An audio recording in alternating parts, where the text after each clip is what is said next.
Yellow. Oh boy, how's Wonk today?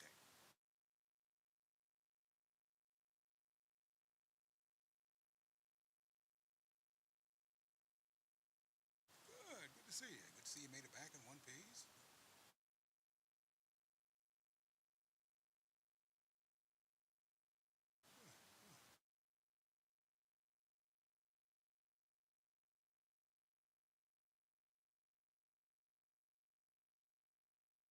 There's so much going on over here.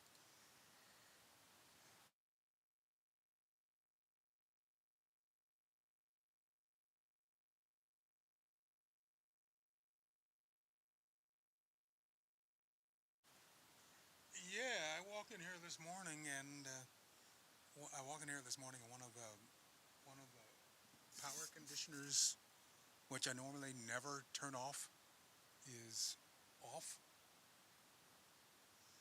Uh, Still plugged in. I'm like, oh no, because one feeds the other, and one I, I don't know if you're supposed to do it, but I have one. When I got them, I didn't have. It was before I had the whole house rewired, and I didn't put in enough uh, three-pronged outlets. So right now, one power conditioner is feeding another power conditioner.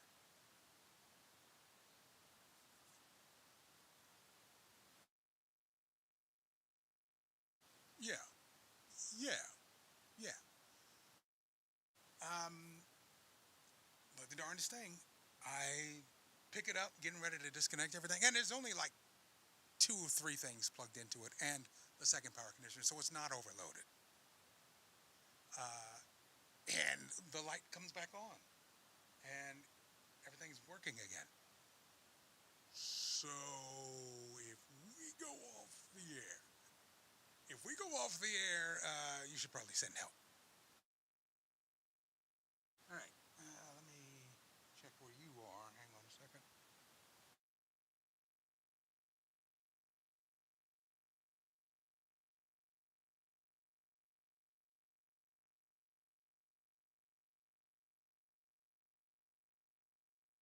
Okay, are you in the thing? Are you sitting where you're going to be sitting?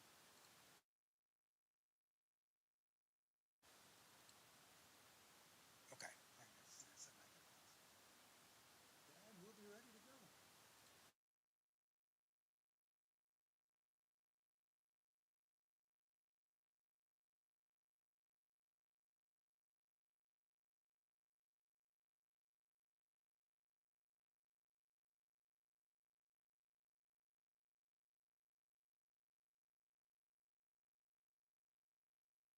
So we're actually going to be experimenting with vertical broadcasting today.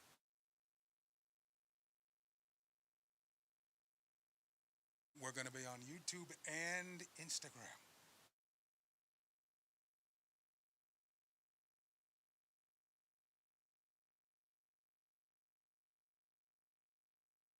And we'll see how long it takes me to get a nasty email.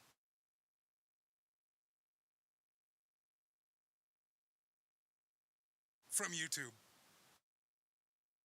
over music.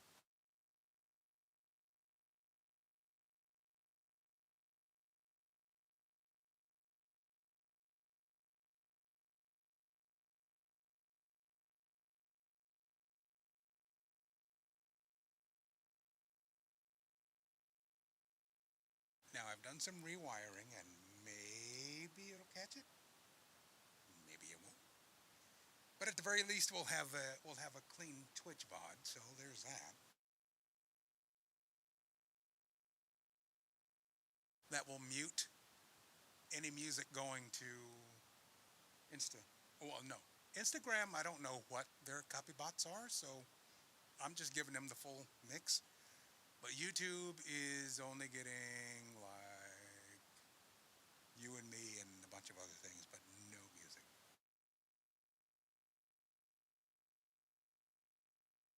Nothing.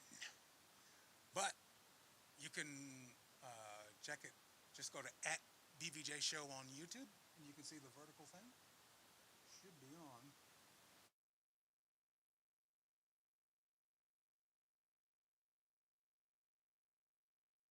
And wait, why is there an ad break starting?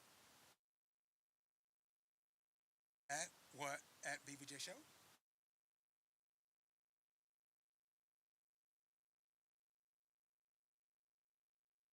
Yeah.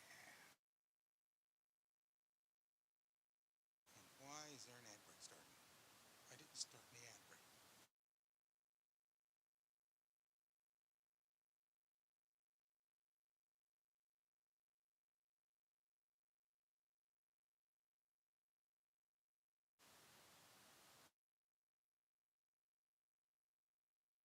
You sure?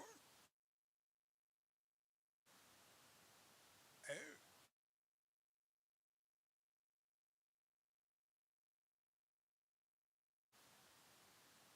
Oh, you know what I did wrong? I've done something stupid. Yeah, okay, fine.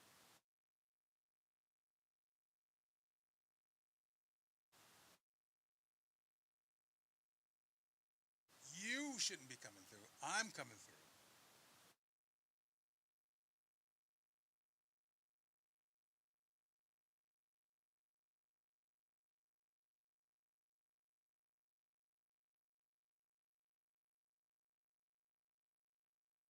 Okay, check, check, check. Well, okay, still happening.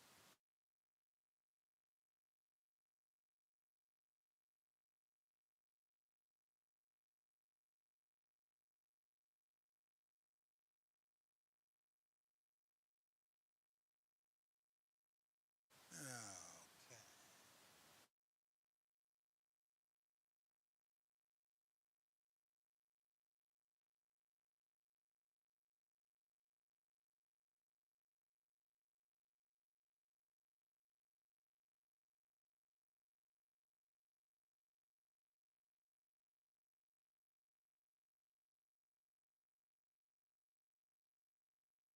Did you hear yourself?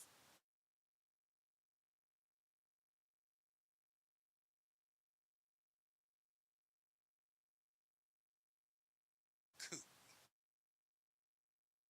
All right, let's start this already.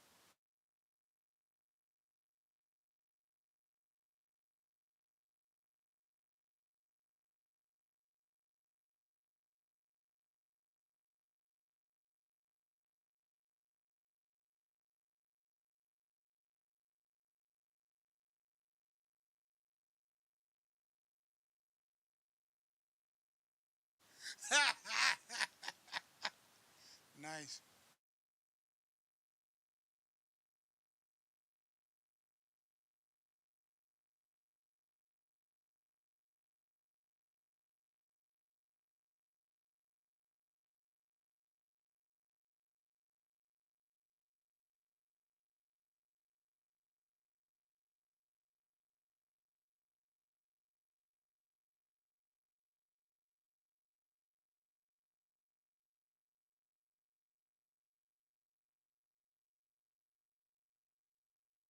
Hey, hey, hey, hey, it's Big Voice J. Hola amigos. Presentamos este programa for all of my people, Negroes and Latinos, and even the gringos. Pero si quieren saber un poco más de qué se trata, bienvenido al Club de Diamantes. Oh my goodness. Oh boy. We are up in it today. Yeah. So let me just push some buttons here. Let's bring Wonk into the mix. Hey, how you doing? Routing Wonk? I'm good. That's awesome. I've been doing a little tweaking. I've been plugging things into other things. Oh my goodness. If you could see, let me show this. Let me see if I can show this real quick. If you could only see my ring, If you could only see, maybe you would there it is. understand. Look at the size of my OBS screen now. It is taking up the entire monitor. Ooh. there's no way I can keep track of all this. This was a big mistake. Yeah. I don't know what I was thinking, but I'm happy to say that we are now controlling the horizontal and we are now controlling the vertical. So I heard that you can now go live in other places horizontally and vertically. And the algorithm will just push it out to, when you should be sleeping, but you're on your phone doom scrolling, the YouTube shorts, it just starts pushing live feeds towards you. And if that's the case, then hello, how you doing? We're just here. Well, here for your discovery. That's what we're doing. So there's that. Came in here this morning and one of the power conditioners was just like mysteriously off. I pick it up to start taking everything off of it. There's not like 2 or 3 things on it, and the light comes back on. I didn't touch anything. I don't know what has been in here. Running around, pulling things, twisting knobs. But gonna have to. But you healed it with the laying on of hands. With the laying of hands. So I'm available. So if you need to be healed, maybe, if the price is right. So how's Wonk today? Ooh, I parked the car in the driveway after a long drive, ran up here. Oh, and I have a big hole in my sock. That one's new. Hey. And I was visiting family. We were down by the border, Niagara Falls. Climbed down the Niagara escarpment, like down a cliff to the river. That's the border between Canada and between Ontario and New York. Yeah. No customs presence that I was aware of, and I was looking. And we climbed back up, staying on our side, and went nectarine picking at a farm before driving home, and only being 2 or 3 minutes late for this wonderful show. Did you enjoy nectarine picking? I enjoyed going to do the picking. It's a little early in the season. Everything was still hard. But as soon as I unload the car, they'll, give it a couple of days, and everything will soften up. It seems like everything just starts to fall into place right around this time. Because, we're like a week away from, Dragon Con, when all the nerds come down to Atlanta and have their way with the city and such. And it starts to get a little bit cooler around here, which is also cool. The heat dome has been lifted off of the city, and we thank you for that. I don't think it got above 90 today, so very thankful for that. Captain Jack asks, did I accidentally cross the border? I did not accidentally cross the border, but I have heard so many stories of that happening that I was very, very alarmed when I saw the street that I was on was the street that eventually heads towards the border. And then I saw the 2 USA sign. I'm like, nope. If I see a last exit before USA sign, I am just stopping the car, and we're gonna have to figure this out. Okay.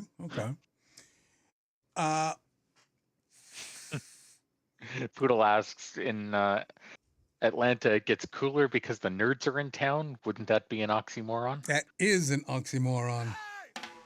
You get one of those. Speaking of travel, let's go ahead and get this on out.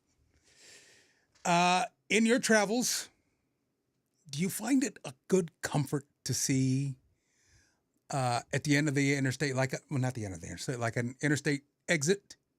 Yeah. Obviously, you see your truck stops, your Buc-ee's, whatever. Yep. But there's always a little comforting sign, the Cracker Barrel. Well, It not for is. me because I mean, Well, we might be talking Cracker Barrel versus Tim Hortons, but okay. Okay. yeah. But you've been in America. You've been I've around. only ever been to a Cracker Barrel at Turtle Days. Okay. Okay. So you It's know. a restaurant with a gift shop. Correct. It's more of an Why? old country experience. It's an excuse for you to buy candy that you've never heard of, or take your grandparents there and they'll see candy that they remember having, but they didn't. So, and the rocking chairs are very good. Yeah, the rocking chairs were very good. It reminded me of a science experiment that my 9-year-old did at one point. That was if you take like 35% whipping cream and add salt and put it into like a little Tupperware container and just shake it really hard, it'll turn into Custard? butter. Butter. No, butter. And it occurred to me that it would fit the Cracker Barrel milieu if rather than giving you butter on the table, they just gave you like a little like 2-inch butter churn and Do just you really start want a working whole? that cream. Do you really want a whole restaurant of people doing this? I don't think so.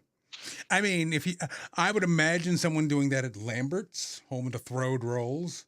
Which, if you haven't done, you know, next No, time you're in I'm America, not familiar. you need to do that. Yeah, it's a huge restaurant, and there's I think there's 3 locations, one in Missouri, one in Alabama, and I think one in Florida. But when you go in there, they're famous for obviously just massive portions of food, and the servers, the staff coming around with buckets of rolls. And when you say, hey, can I get a roll? They whip it at you and you catch it. And, there's usually applause. I have not heard of anyone dropping a roll, but I imagine it had to have happened. Don't know if the 5-second rule applies to that, it being a public place like a restaurant and I don't think various so. health department laws. Okay. Their website is throwedrolls.com. They're into Darn it. right. They do appear to have out-crackered the Cracker Barrel because if you go on their website, it says check out our gift shop, and then it says stay at our RV park. Oh yeah, I forgot about that. Yes, the RV park. Look, you're not gonna want to go anywhere. You may as well just take an RV and just get in there because you will have the itis, something fierce after plowing through one of their meatloafs. Sorry, the one that got me was like went past if you scroll past check out our gift shop section, it just has a picture of the outdoor of one of their restaurants, and it says to go orders in capital letters, and I just picture like 17-year-old boys on the roof of the restaurant just chucking rolls at the cars. Well, you got to practice somehow, right? Oh. I mean, look at that. Look at that. That's just party right there. Popular dishes. Stop at the RV park, the gift shop. Look at how huge that building is. I mean, my God. Yeah.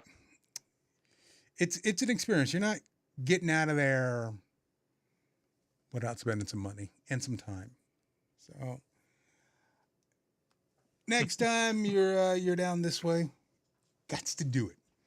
Yeah. Got to stop at a let's see. Buc-ee's. Got to stop at a Lambert's. I don't think you've done a Buc-ee's yet, have you?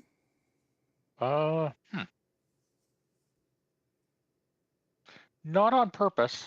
No, not Buc-ee's. What's the what's the gas station with the oversized convenience store that sounds dirtier, like sounds R-rated? Come and Go? No. No, oh Bucky's? man, there's more than one. Bucky's is the only one that has the oversized convenience store, or the Iowa 80, but that's mostly truck stops though.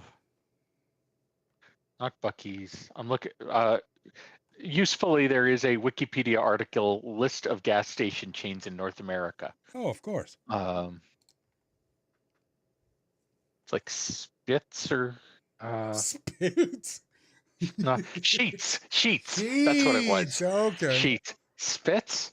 Oh, Swallows. That's what it. No, it was Okay, Sheets. No. Sheets was the what I was thinking of that I was confusing. I might have been to a Bucky's before I knew what a Bucky's. Oh, okay. I got you.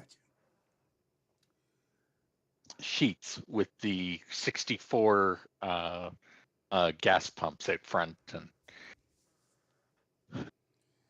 Spitz makes sunflower seeds, says Poodle Puncher. Oh, by the way, Captain Jack just resubscribed for 6 months at Tier 1. 43 months of this nonsense. It's exactly what you're doing. Don't look at me. I haven't earned 43 months from him. Okay, so I am in troubleshooting mode because I cannot see the chat for some reason. So, what's on Wonk's mind today? I'll give you the floor. Let's see. Busy weekend.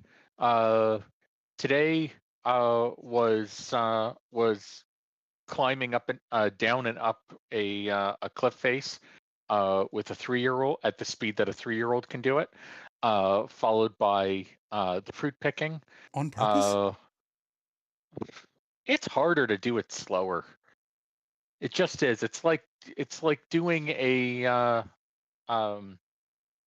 bicep curls. It's easier to do it at a speed that feels natural to you than a speed that's slow. What was yesterday? Yesterday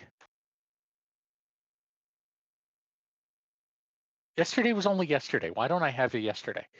Drove out in the morning. Oh, yesterday was going to a beach when we forgot the sunscreen at home, and trying not to burn, which I successfully managed to do it.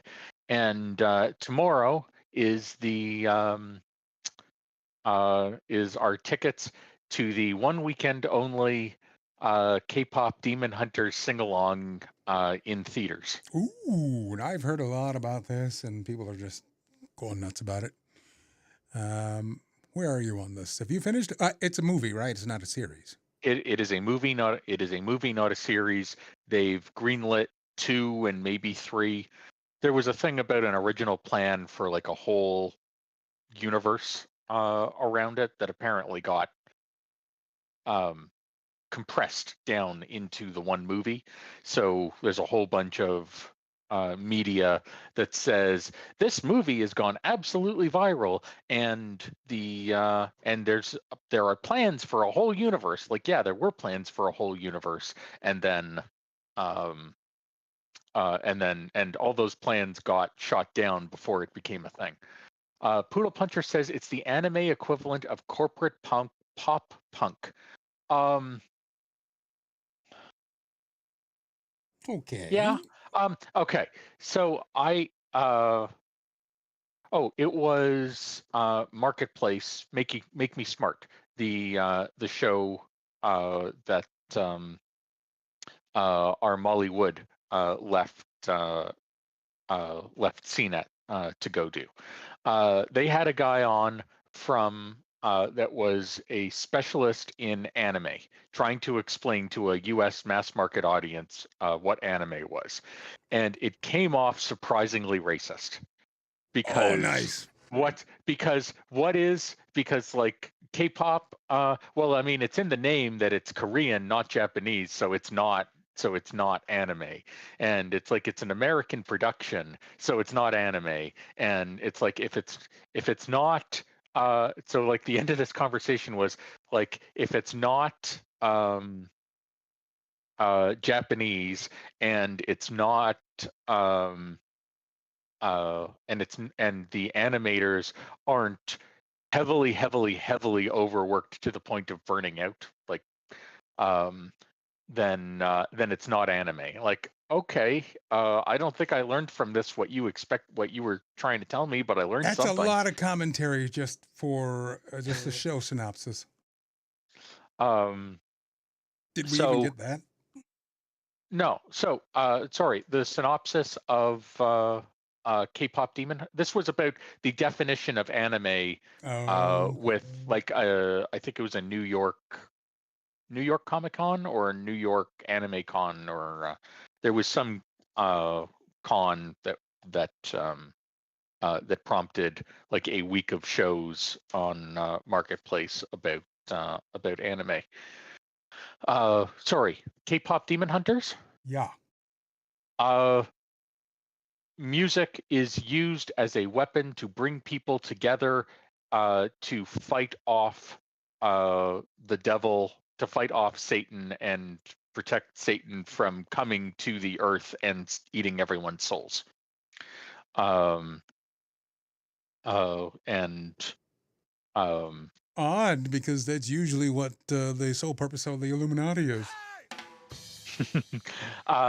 and the subtext is they are taught, you're a Korean pop idol,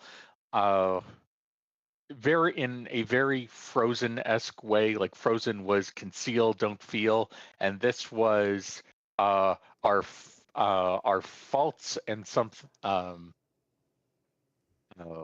our faults and something can never be seen. It was What?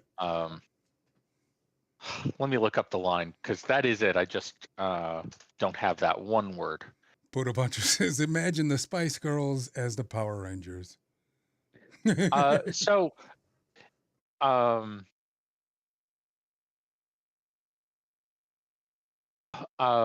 so they literally fight demons with weapons, and it's a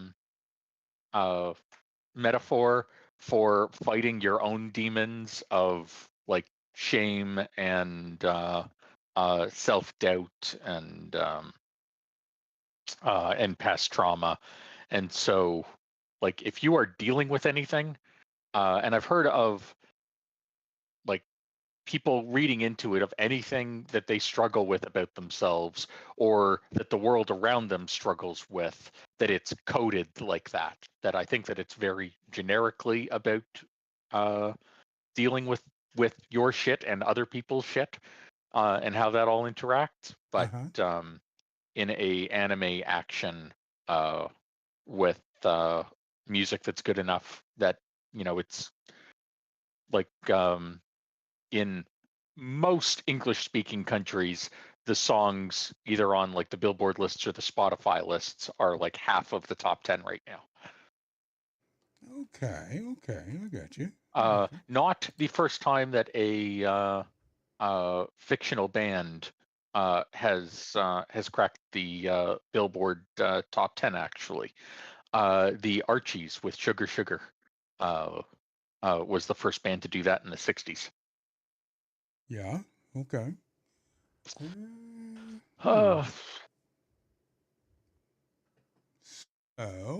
Let's see. So that was this weekend. Last weekend, Weremole came up to visit, and we took him around, and we saw Back to the Future, the musical, which was excellent. If it's traveling anywhere near you, I will vouch for it. He will vouch for it. I'm really enjoying Back to the Future, the musical, the same way in like the Lilo and Stitch live action remake that we talked about before. They've like gone back, and all the things that you just accepted like didn't make sense, but you just accepted because it was a movie because I was okay in the 80s and 90s.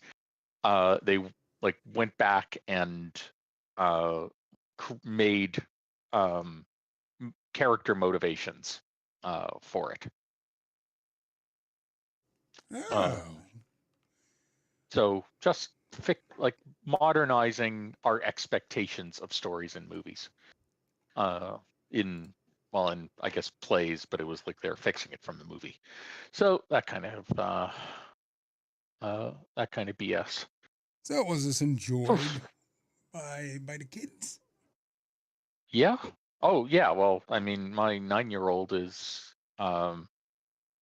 sorry, Back to the Future was just for the adults. K-pop Demon Hunters, you've watched it on Netflix 4 or 5 times, and we're going to see it in theaters tomorrow. And given that it's an animated band, you can't go see a live concert except there was a thing at Lollapalooza, but generally you can't go see it live. See them live. So the movie with like 250 people in the theater that are all fans of it because they pushed to get in for this one weekend that they're doing it should be a good time. Oh, very, very, very nice. Very nice. I'm liking that. I think that ought to be good. Yeah. I don't know if it's coming my way, though. I don't know. I have to look. Sorry, what? Back to the Future? Yeah. It'll be on. Look, Poodle. Poodle's saying for Back to the Future, aka a cash grab, which allows them to renew their trademark protection. I mean, it can't. It doesn't have to be one or the other, right? I mean, that's just being efficient. Like they were going to Back to the Future was Lilo and Stitch was a cash grab that allows them to renew their trademark. I don't know. Wait, we spend did a lot they not of own? Did they not own Lilo and Stitch? No, he's just saying that like Disney made Lilo and Stitch 20 years ago, and by slightly updating it and continuing to use it, they get to keep renew the copyright on it because this is a new version that has all the same things, that's now 20 years newer. Oh. Okay. So I mean, Disney's gonna Disney. Yeah, I mean this. What are you new? Of course, we're not leaving any money on the table. They teach you that in school. I do feel that it's not so much they don't have anything new to put out, as much as we're a generation down the road, and so it's just the stuff that I watched as a kid. I want more of that, and I have money now, and I will spend money to indoctrinate my kids into the things that I was. Attaboy. So they're going after my money, and it's up for grabs. So yeah, they're going to play to my nostalgia. Awesome. Good. That ought to work. I remember specifically thinking for Back to the Future, when he goes back and meets his dad, it's not the actor or the character. I said to myself, Crispin Glover was such a weird guy. Mm-hmm. It's not that they don't choose the lazy safe mode. It's more the stuff that they already own and or has proven to be successful. So that's my thinking on it. Their latest flop is Elio, which I wouldn't have seen if I was making the choice. But I was a parent chaperone at a birthday party that went to go see that, at a kid's birthday party that went to go see that movie. Yep. And I really enjoyed it. I thought that it was a really well done movie. The theme was the kid is living with his with his aunt who's in the Space Force after his parents both die in a car crash, and dealing with his sense of abandonment, and it was a really good movie. I don't know what they fucked up with the marketing, but people shit on it a lot. Really? Like just as far as Disney had tried to do something new and it sucked. Like, well, we complain when Disney tries to do something old. And it's, the same thing as what they did last time. They do something new and people say that it sucks. There's no winning, so we might as well, so they're going to do whatever they're going to do. Yeah, I did hear something like Hollywood in general does be doing that. Yeah. I did that there was a Lindsay Ellis, who's a commentator. I think she moved off YouTube to Nebula, but spends a lot of time doing like critical analysis on Disney stuff.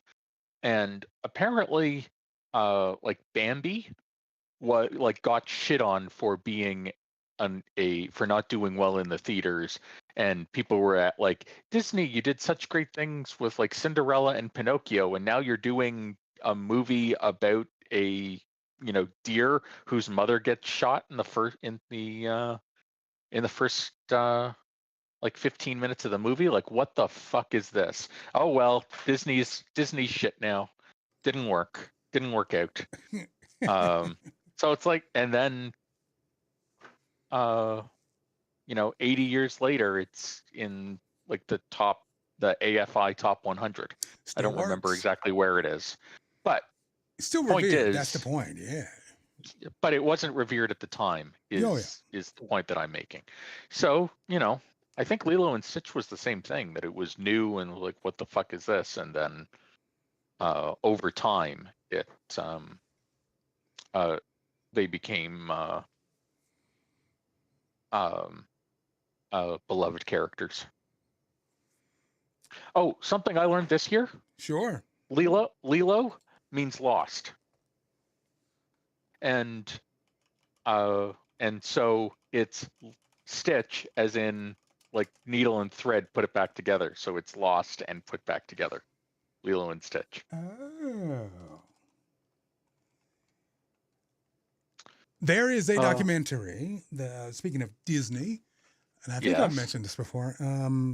I think it is on YouTube, either YouTube or Vimeo. It's called The Sweatbox. Okay. The Sweatbox refers to the screening theater on the Disney lot. Sorry, I searched for the Sweatbox and it came up with a gym. Oh, well, yeah. Documentary. Yeah, okay. It's literally called the let's see. The Sweatbox. The Sweatbox is a 2002 American documentary film which documents the production of Walt Disney Pictures film The Emperor's New Groove. Yes. That's another thing that I think gets shit on a lot more than it deserves to. And it shows you how many iterations that the story itself went through, because it did not start out as funny as it was. It was dark. It was really dark. Yeah. Oh yeah. But I loved it because we got to see the great Eartha Kitt as Yzma, just getting into her role. And I found her performance inspiring, because if you are, fortunate enough to be on an animated production, no less a Disney animated production, go all out, balls to the wall, not literal balls to the wall, but factual, go out there and do it, because she put her whole self into it. It was amazing.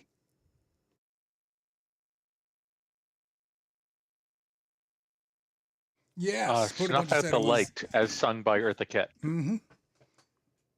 Ooh.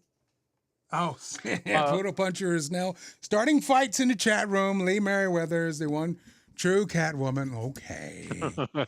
All right. Everybody calm down. On the drive home, I was listening to History of the 90s, and the episode was on Clueless. And Clueless was supposed to be so Amy Heckerling was the writer-director for Clueless, who did her previous movie before that was European Vacation. And she Okay. said she hated making European Vacation so much that she was thinking about retiring from movies. Wow, really? Yeah. And had tried to sell Clueless as a TV series, not as a movie, which I think is really funny because it's like it got put into development hell and then was told repackage it, make it a movie. We might be able to get this sold, and then they did, and then it got turned, and then the movie spun off a TV series. That's what I was about to say. Yeah, it was a 'Cause TV series. I didn't. I gave the movie nothing. I don't know if I didn't think it interested me. Huh. Would you sit down and watch it today, knowing what you know?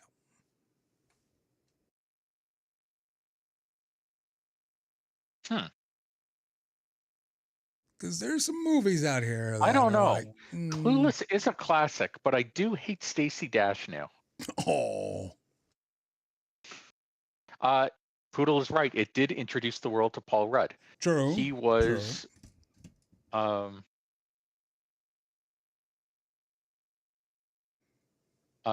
we're all thankful for that. Yeah.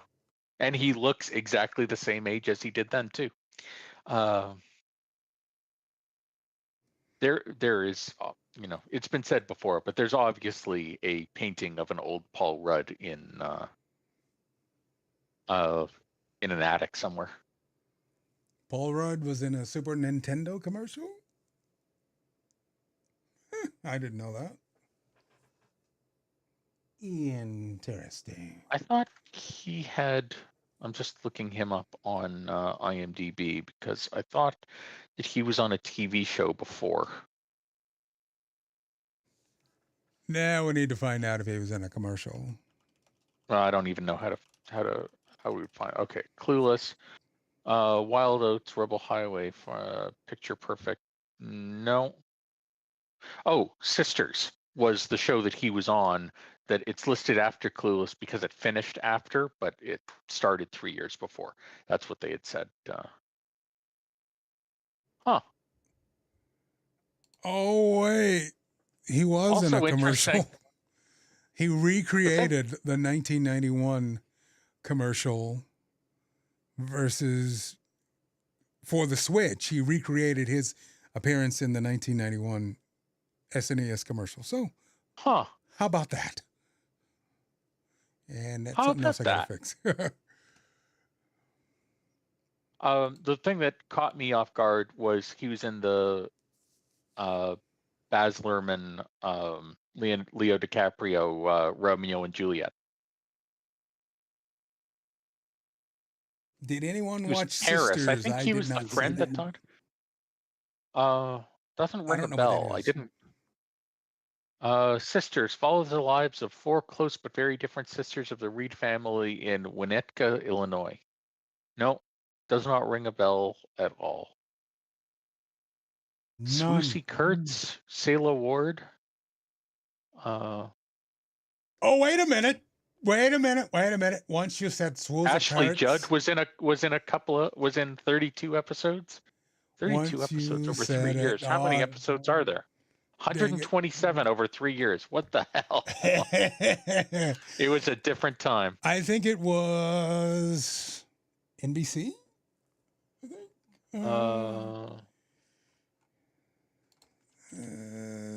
Show.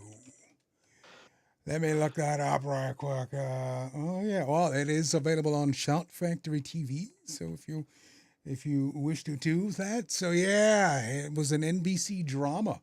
So look at there, Sisters. Also streaming on Out TV and Plex channels. I do remember seeing this. I didn't give it much. I didn't give a lot of things much. I don't know. My interest was straight. But I got to send you this photo from IMDb that is Paul Rudd, early 90s Paul Rudd. Okay. in the Discord. Yeah. Let's see Whew. if we can't see that. Where's the thing at? Get in there. White T-shirt and a vest.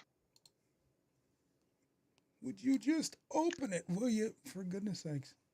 Sorry, I forgot we're in beta mode again. Yeah. Speaking of beta mode, welcome back, Dig. Wait, what? Yeah.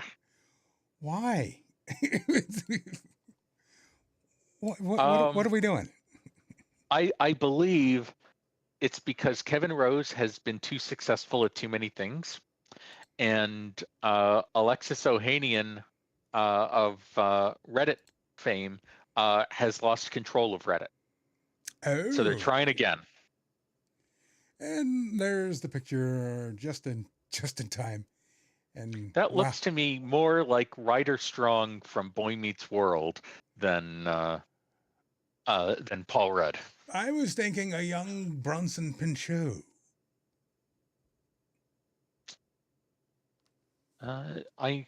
From Perfect Strangers, the only successful ABC sitcom he was in. Thank you.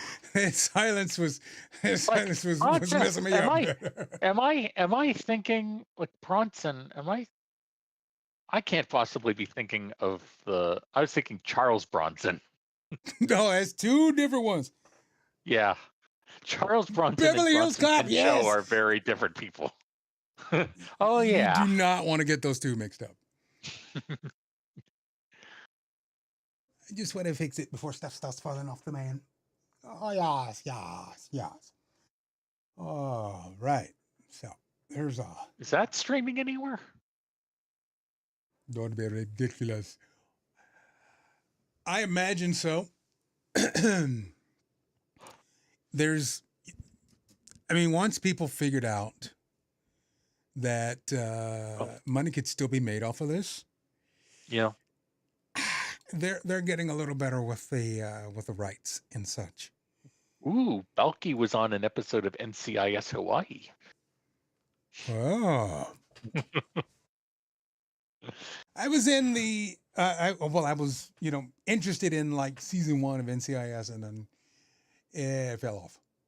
I watched NCIS through not the end, but I think season 14. Right? It's still on? NCIS, yeah. No, it wasn't 14. Oh. No, it wasn't 14. Oh, scroll to the right. They're in season 22, right? Okay. Season 23 starts in October. Yep. Yeah, so 14 or 15 sounds about right. Everybody wants a Law and Order franchise, and CBS has it with NCIS.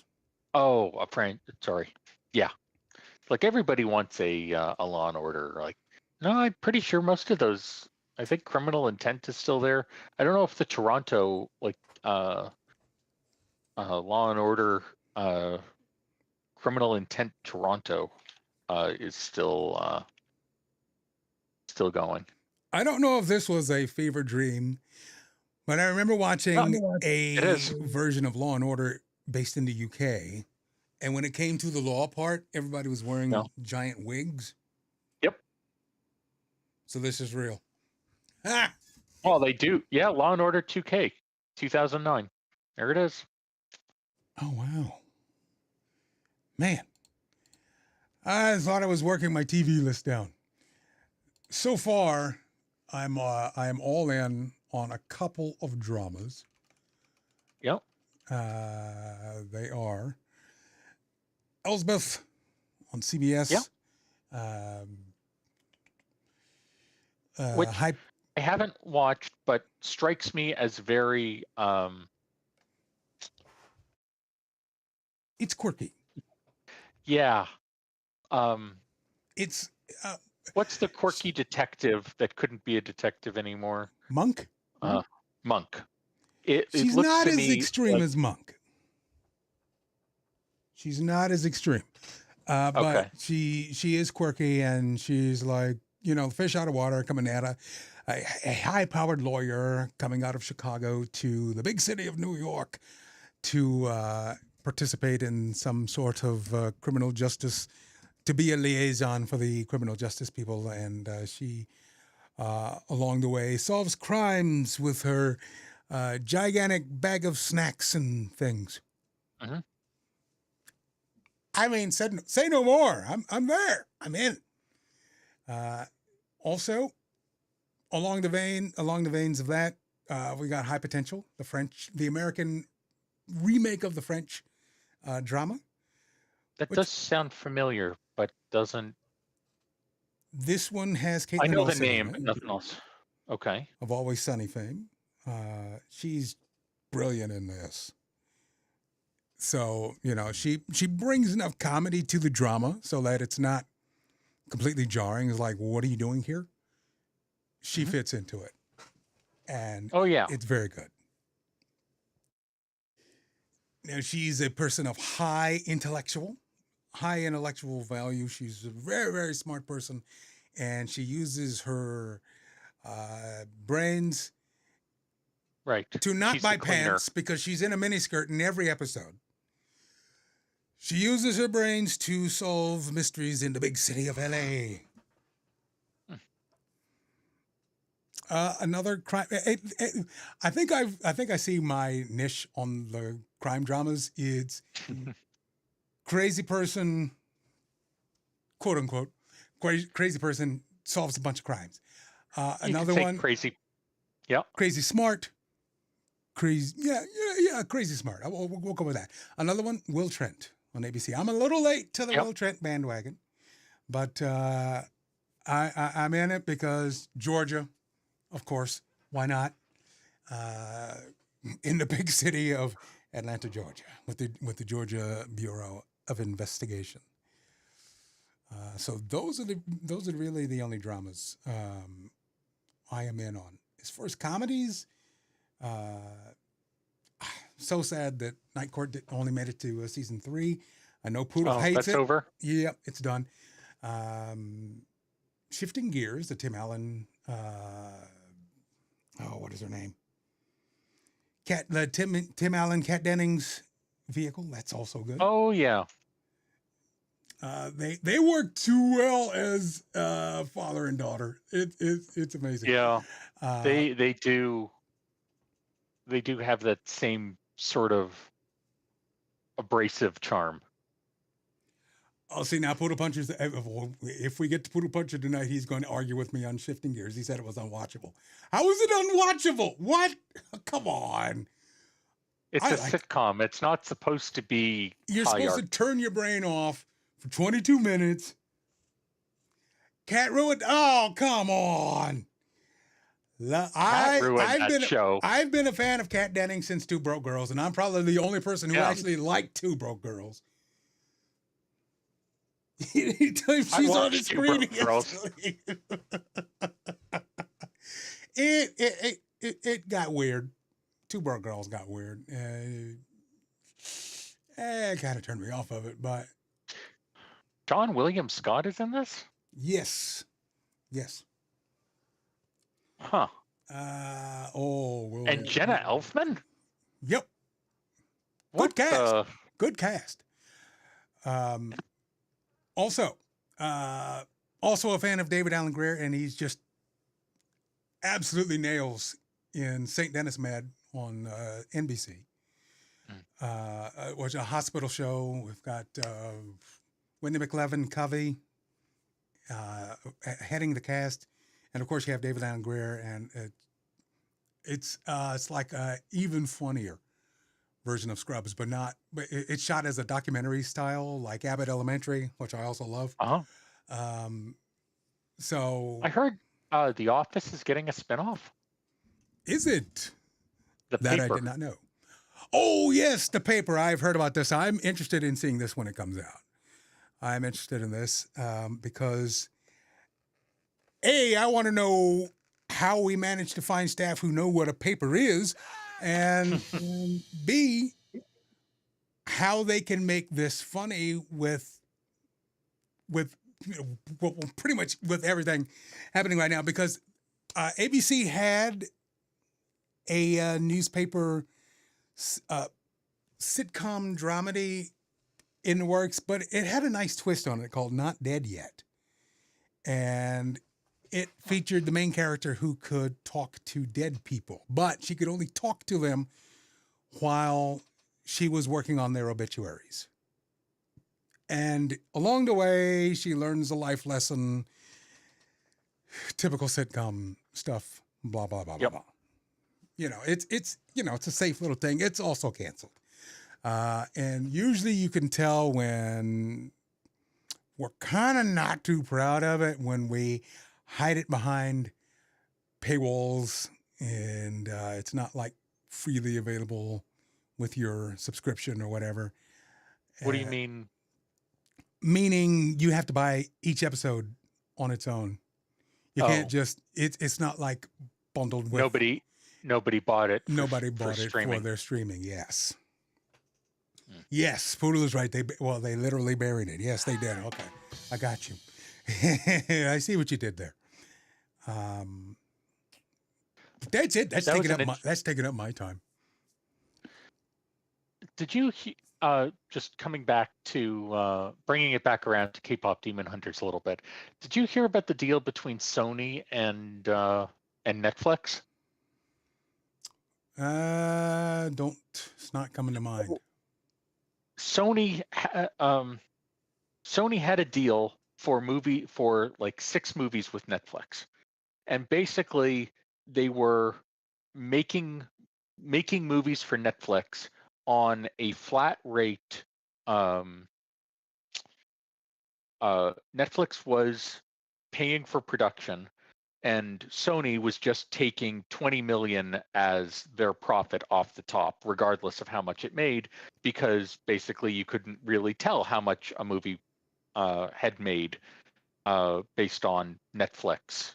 Yeah, because Netflix doesn't really give you much of anything when it comes to that, unless they don't show their work. If they do give you a number, they don't tell you how they got that number. Yeah. Yeah. So it was just coming back to this. Sony had right of first refusal on K-pop Demon Hunters. Said, "What the fuck is this? It's too Asian. It'll never go anywhere." Netflix decided to pick it up. Sony ended up making it after all as part of their deal with Netflix, and made 20 million off of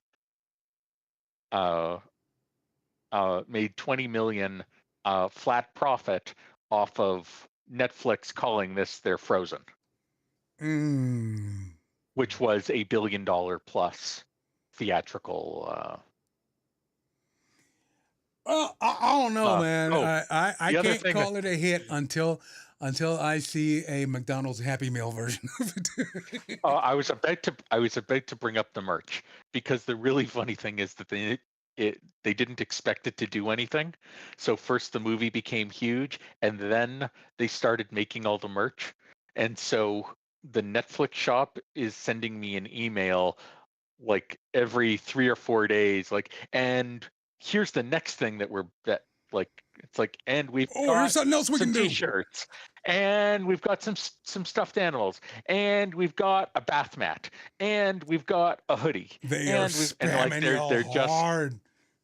But it's just so funny to see that it's like in different, like, Home Goods came in all at once, and it's like they're having a new set of T-shirts that are coming out like every week, and it's just hilarious to see that it's like how quickly a third-party merch producer can have something ready to go is based on when they're releasing, like they're announcing the merch. Yeah. I get it. I mean, I know you just don't usually see this level of, like, you don't see them this caught this flat-footed, so you don't get to see that it, the fastest that they could push out movie merch was like 3 weeks. I'd imagine that it's probably faster now, and they're probably glad of that. If you think back, what 5, 10 years ago, maybe you didn't have the ability to spin this up as quickly as you could. Well, I mean, A, if they're first you really got to find somebody to make it. B, you got to, if you don't already have relations with somebody already producing your merch for your other IP, yeah, maybe you give them a crack at it, and then we got to have the back and forth between production runs and things like that. Brings me into mind of when Roku was like in its early stages of television building. Oh, they had so like the network side. Oh not no. The The hardware side. The actual Okay. the hardware side, because they were doing, obviously, Roku was doing boxes, set-top boxes forever. Yeah. That was their first hard product, the first tangible product. But then they started to get into actually producing screens, and I was reading an article on how much of a back and forth they went with one of the factories in China. I mean, it was a go around just on the remote itself. They wanted just a little tiny remote, like one of these. The remote Not this many buttons. Not this many buttons. They originally wanted fewer buttons, but the Chinese manufacturers were just loading it up, making it double the size and just less intuitive. So think about that. Where there's some back and forth, there's got to be some discussion, and everybody's got to agree on stuff. And we're building stuff by committee here. Back to the K-pop Demon Hunters, I'd imagine they didn't just rubber stamp everything and maybe not even look at a sample and say, "I trust you, trust you. I'm a doctor, bro." But then again, I haven't seen any of the merch, so I'll trust you because I know you probably have something in your cart right about now. No, not yet. The night is young. Yes, the night is young, but I'm not. Yes, Captain Jack. The classic. The classic Roku. I was thinking, like, the classic Roku player box was like, the box was a standard box, but the remote was the weird part. Am I confusing Roku with Boxy? Because one set-top box was some weird aggro crag looking thing. Okay, so Boxy was before Roku, and Boxy was before Roku, and Boxy. Yeah, I think I'm thinking of this right.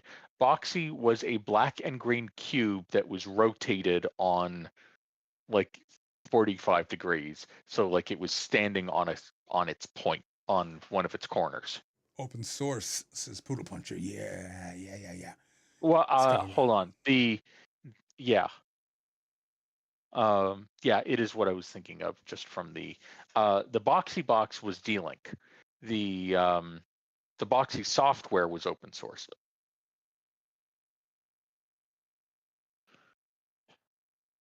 Wait, do they still have? Now you've got me wondering. The box? No, because the final release of Boxy was 2011. Final release of the Boxy. I mean, look at these things. Was 2012. You expect? Oh, why do we still have that there? What in the world?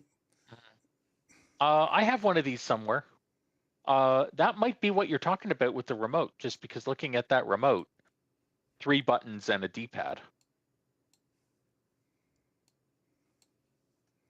I can't get rid of what's his face. Come back here. Well, then just read here. I'm going to send you the image from Wikipedia, and you can just reuse that tab because we can already see it. D-Link took it over and ruined it. Yeah, I remember D-Link being thrown around there. Oh, right. It did have a full keyboard on the back. I'm sorry. And I remember, so I went from Boxy to Plex. This was a good idea to put on somebody's thing. Put on somebody's. Well, that's not going to go on somebody's. Look, it was the PlayStation 3. It was a heady time, and Nobody was paying attention to what's going to fit on a shelf. It just needed to look cool. Yeah. I don't know. Have we just abandoned set-top boxes altogether in favor of smart TVs and smart sticks? I am a solidly Apple TV house, just because I find myself generally frustrated with the processors that they put into smart TVs. It always seems to me like the processor is for running the apps is, how cheap can we get away with? And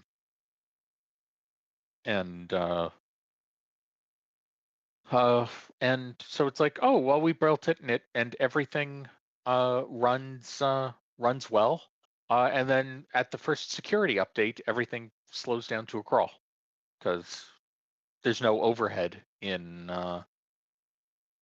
being able to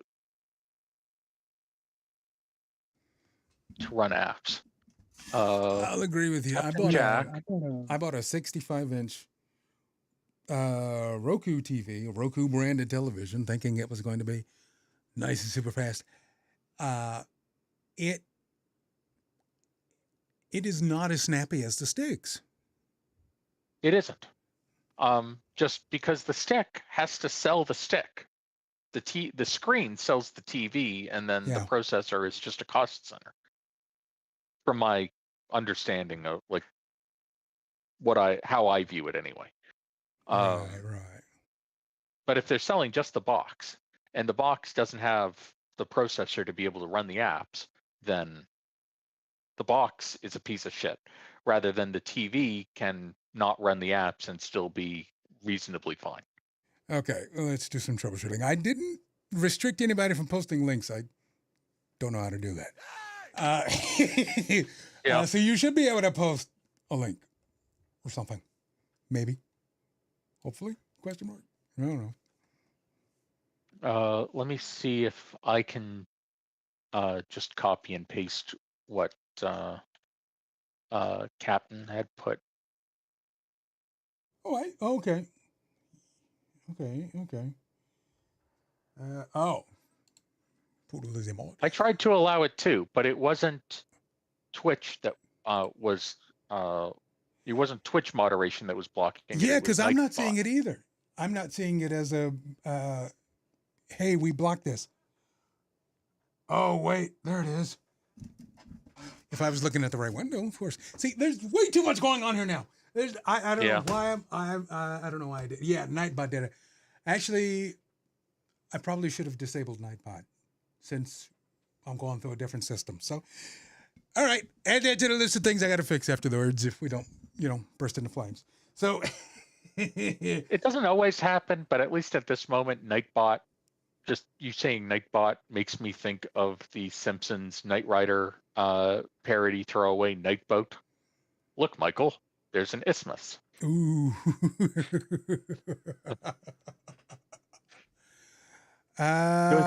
Good looking, Nightboat. When was the last time you watched? Have you watched Knight Rider? You're familiar with it, right? You've sat down and watched it. I'm familiar with it. It's been a while. Yeah. I was a big fan of like the 2012 Knight Rider reboot. So you're the one. I'm the one. Yeah. 2008. Look. With what's his name from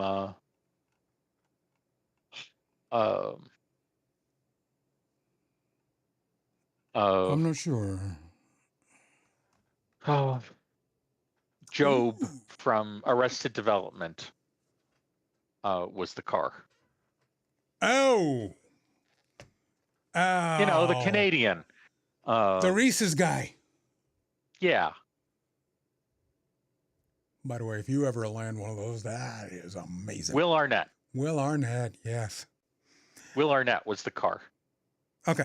Now, I'm going to give you a controversial recommendation. You may have heard of it. You may have seen it. The Dukes of Hazzard. You need Okay. you need to have watched. You need to watch this. Yes, it is super old. It's in 4x3, good old mono. I have no sound. problem with 4x3. It's just Okay. it strikes me as one of those shows that is everything goes their way just because it has to. It's one of those everything works out for no good reason. Okay. It's set in Hazard County. You fill in the state. Arkansas. Is No? it? I thought it was Kentucky. Then I heard it was Tennessee. I don't know. I never cared, to be honest with you. But Someone doesn't know something on the internet. but it's set in Hazard County. It's got two brothers. I'm Georgia. getting to the other stuff. Hazard County, Georgia. Okay, Georgia. Okay, thank you, Poodle Puncher. Thank you, Captain Jack. Yeah, so it's set in Hazard County, and it's got two boys, two good old boys, just living their life, driving their car, the General Lee. Yep. And evading the law, which is Boss Hogg and Roscoe P. Coltrane. It is slapstick in the coolest sense of the word because it's cars jumping, cars crashing into things, and a fat guy smoking a cigar. I mean, what more do you want? Now, I will say this, full screen. I will say this. Today's people might get a little antsy because the car, which was a beautiful, I want to say, Poodle, you can back me up. You can fact check me. It was a Dodge, right? It was some sort of, I want to say Dodge Charger. I don't remember. I wasn't into makes and models back then, but it was a beautiful orange car with the stars and bars on the roof of the car. Now, for context, this was a massive primetime hit for CBS back in the day. Folks, this show brought people together. All of the races would come together and watch the General Lee jump over Boss Hogg. We need a show like that again today, but we don't have it. Can't happen. Everybody's all divided. Look, down here, I will still see some General Lees rolling around, and I love it. I tip my hat to it because I'm still a fan. 69 Charger, says Poodle Puncher. All right, cool. Yes. But yes, it is available on Apple TV, which is surprising to me. It's also available on Amazon. So at least buy one episode. Try it out. See what you think. Okay. Yes, Poodle. I can give you 20 minutes. Okay. Yes, that's all you need. Just give it 20 minutes. Because I think episode 1 had some pretty good action right out of the gate. It's been a while since I've seen it, but God, look, you had Dukes of Hazzard, Knight Rider. That's your Friday for an elementary school kid. Oh God, what's the Georgia flag? That tracks. that actually kind of tracks. Oh man. Man, that was good. So what else is on your mind? Let's see. What have I went back and started watching Friends. Uh-huh. Just, I've been meaning to do my that. My wife never watched it. Gave it a shot. South Park is, I don't remember if we talked about this last time. South Park, like they waited until the day after the Paramount Skydance deal closed, and then like they delayed their first episode until after the deal was closed, and then came out hard against the Trump administration and have continued coming out hard. It looks to me like they're trying to get taken off the air, like they're doing their very best to have the federal government come after them, which is easier for them to do after they signed a 5-year, $1.5 billion streaming rights deal with Paramount. Good on them for that. Yeah. Wow. That's so amazing. Like they've got a couple of $1 billion in the bank, and it looks like they're trying to pick a fight with with Donald Trump. Don't they get a piece of the merch too? The only information I have about it is that Paramount owns the show, except for the streaming rights. That's smart. That's smart. Yeah. So you gotta pay for the show, but wow, the streaming rights. So that's going to be a thing now. That's definitely, well, it's even more of a thing now. I haven't seen like anything in the news about the administration actually noticing what they're doing, but it looks to me like they're trying to pick a fight. I look at it this way. It's content. I mean, yeah, there's always going to be a bunch of people who don't like whoever's in charge. That's happened since old number one. So most people don't like whoever's in charge, whoever that happens to be at the time. It depends. You'll have your face painters, your diehards, your tryhards, and those that are like ambivalent. Just leave me alone. Is what it is. Look, as long as they keep it funny, that's the most important bit. Funny. I actually sat down and watched an episode, one of the, I think the latest one, with Leonimus and a bunch of other folks. And I'm laughing at it. It's a funny show. Okay. The style hurts my eyes, but it still has to be funny. You can say whatever you want about whoever you want. Just be funny. Don't be preachy. That was one of my primary problems with Blackish after season 1, and I couldn't watch it anymore. It just got preachy. And I hope to God that Quentin Brunson keeps his head on straight and keeps making Abbott Elementary as funny as it is right now. Second time I mentioned that. So I love it. Look, I want my comedy to be funny. I want who you like is who you like. That's cool. Everybody goes their own way.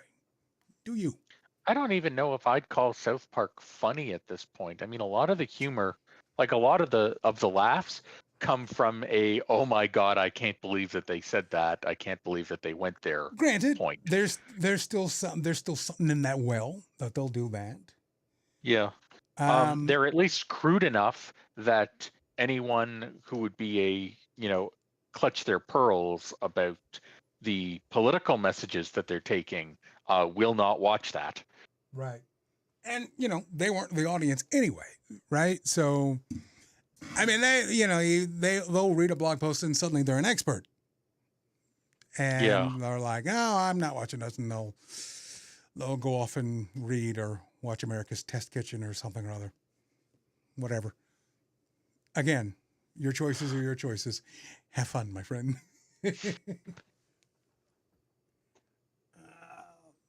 I'm trying to press some buttons here and it's not working. All right, let's do that.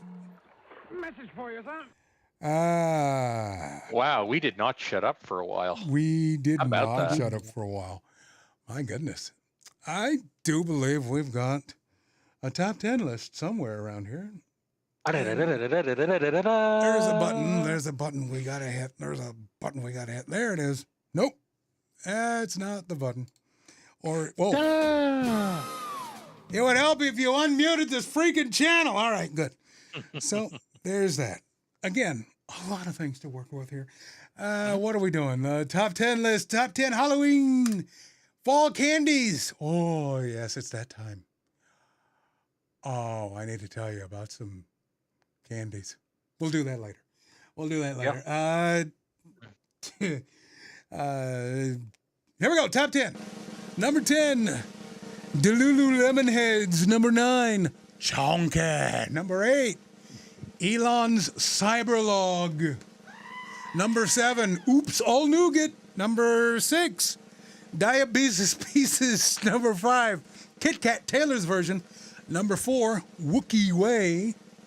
Number 3, Screaming Yellow Knockers. Number 2, Two Musketeers and a Trad Wife. And the number 1 new fall candy, Skibbity Skittles. Oh man. Yeah. Press those buttons. That's the way. Yeah, that's the way. I like it. Yeah. Now, dang it. If you mind any of these candies? I'm a heavy candy person. Oh, yeah. But you had just reminded me that Skibbity and Tradwife got added to the dictionary this year. They sure did. I am hopeful and weep for everybody. Big Voice Jay. Now, I've done some tweaking. Mm-hmm. Normally, there would be music playing right about now. There should be playing. There should be music playing right now. And there is music playing on Twitch and some other places. But if you are enjoying us vertically, hopefully you're not hearing anything. If not, don't tell me. I'll see you later.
Wise words.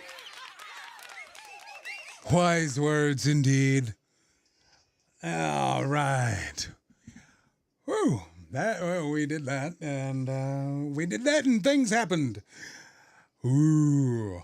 I'm happy with what's going on right now. See that? They got the bug and everything. Oh, yeah. Let's talk about food real quick. You like food? I like food.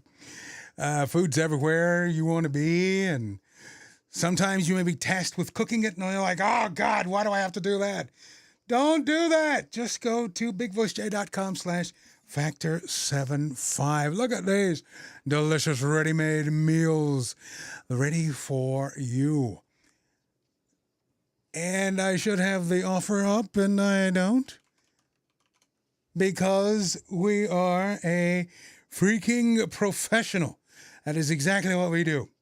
So if you go to bigvoicej.com/factor75, you can get 50% off and free shipping off your first Factor box. That's because we love you, and we want you to do well and eat good food. Don't you think so, Wonk? He's eating good food right now. Look at him. Mouth just full of goodness. And now I can't hear you. You're open on my side, so I don't know. No, sorry, that was me muting myself for a so you couldn't hear me pee. Oh, great. Yeah. Because we will do that if we get enough bits. Hear me pee? Yeah. Oh, sure. It's yeah. I'll do it too. We'll all be together. Yeah. Okay. All right. Is there a? We could go for a world record. I don't know exactly what that record would be, but it'll be something. Yeah. You know they do that for most number of people peeing on a video conference. Well, maybe not a video conference, but I know that they do that for stadiums to test the plumbing. They get a bunch of volunteers to come in, and everyone occupies every stall in the stadium. And once they get the signal, everybody flushes at once. It's an amazing thing to see, and we'll get to do it too, because the Titan Stadium is like halfway done. Hi, Hando. What's up, Hondo? Now let's get some knowledge direct from you. It is Oops All Canadian. Okay. No stupid questions. So let's begin with question number one. I will ask the questions. I will ask the questions here. Well, if you will work, come on. That's all we want you to do. There we go. Do you call it a weed whacker, a whippersnipper, or an edge trimmer in your neck of the woods? Of those, it's a weed whacker, but it's also an edger. It's not an edge. It wouldn't be an edge trimmer. Well, you got to look. You got to be very careful when you look that up on the internet. Yeah, I know. Yeah.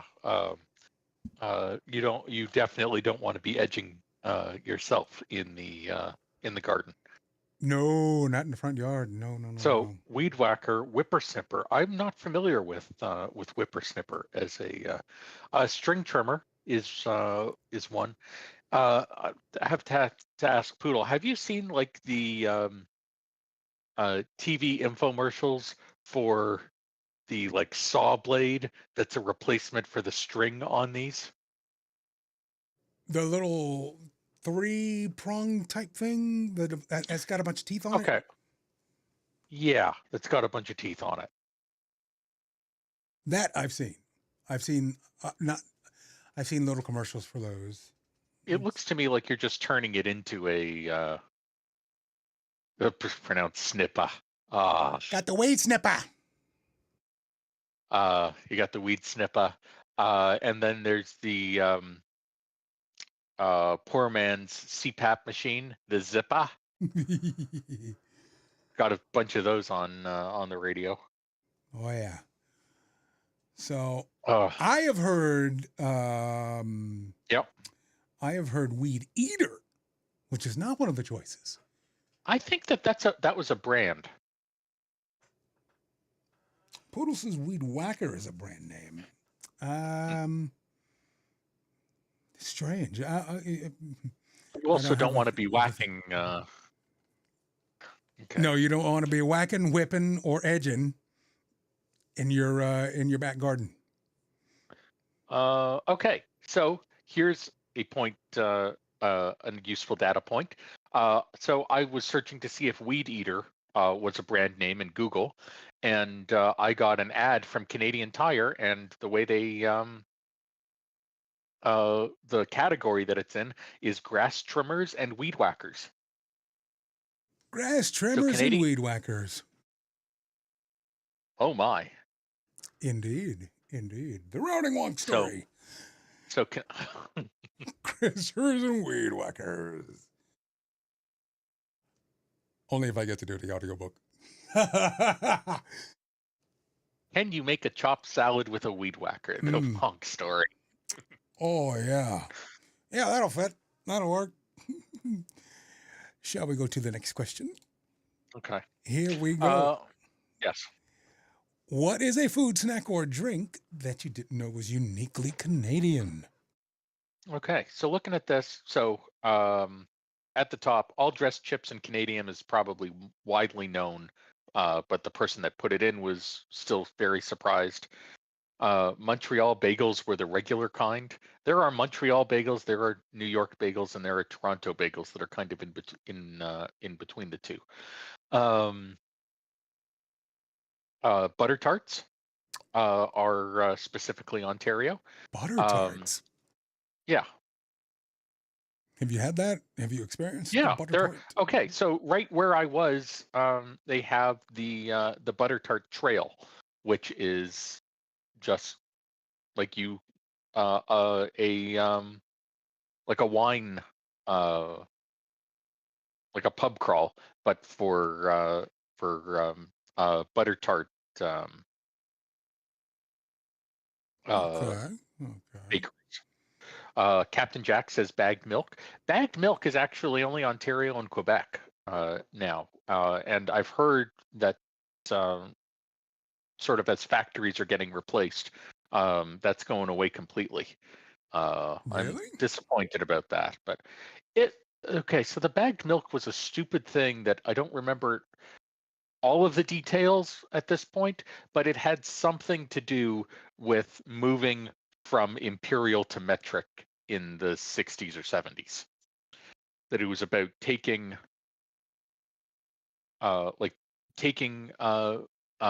milk, like dairy machines that were made for quart containers and trying to change, or quart glass bottles and trying to change them over to liters.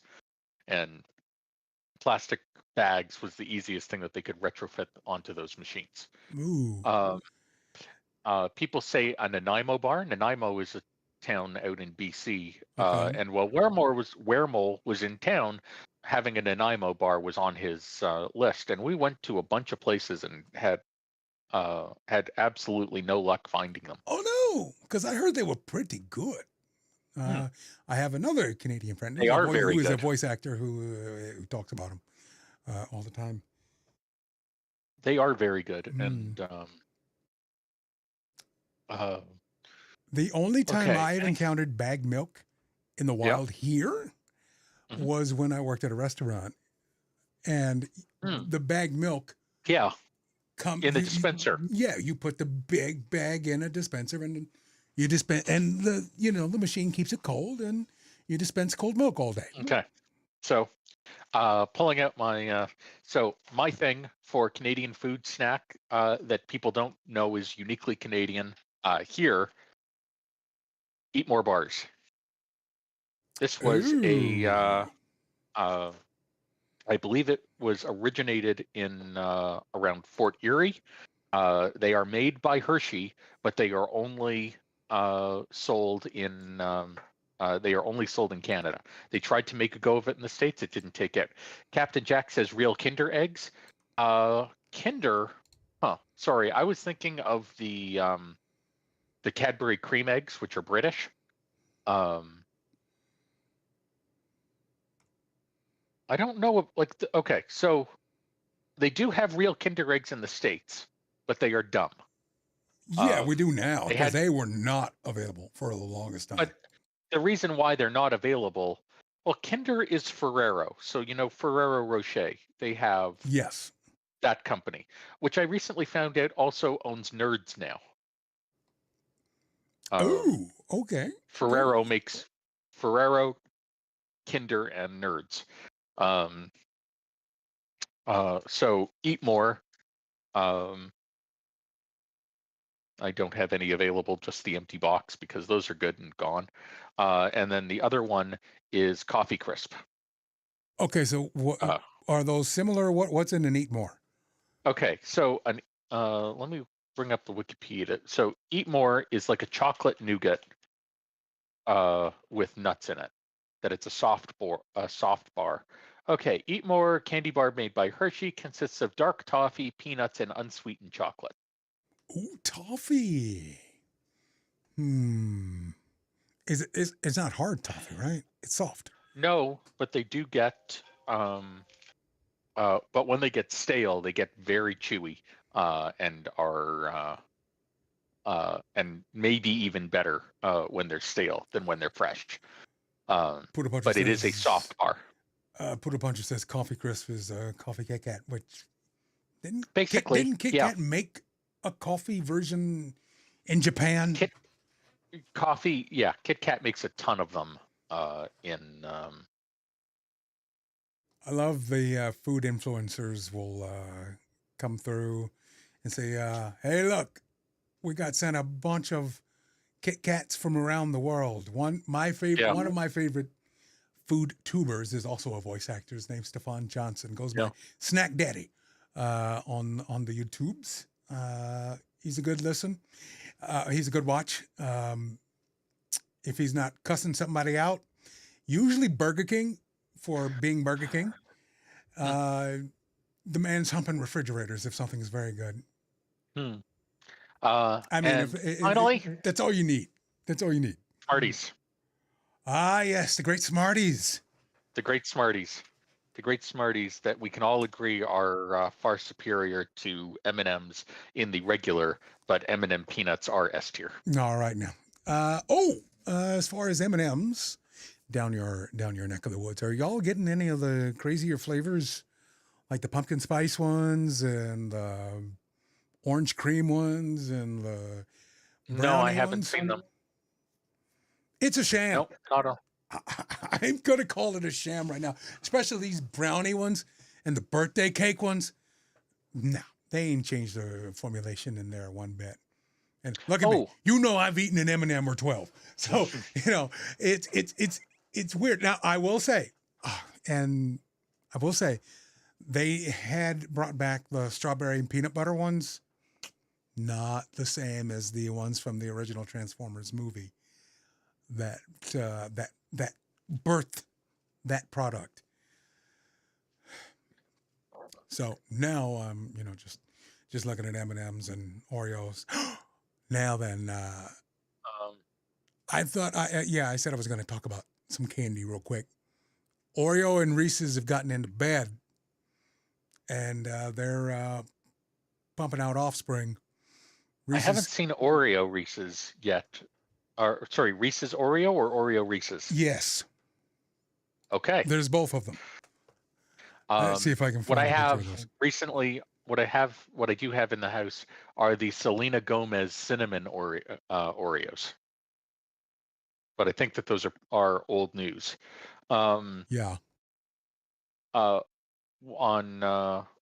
getting breakfast at Tim Hortons this morning because I was away and hotel breakfast is the PWHL Tim Hortons Barbie doll. I'm sorry, what?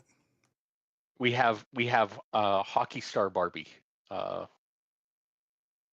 Ooh, okay. So, apparently somebody's reselling them on Walmart already, but I can send you that and see if you can open that. And here's one of them, the Reese's Oreo miniature cups. It's got, I believe it's got Oreo cream and the big cups have the Reese's cream on top of it.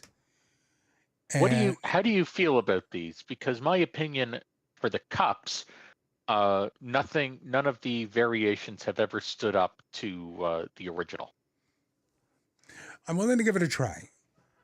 I've not encountered them in the wild myself, but I do want to try them, and I will try them as soon as I get back into a Walmart.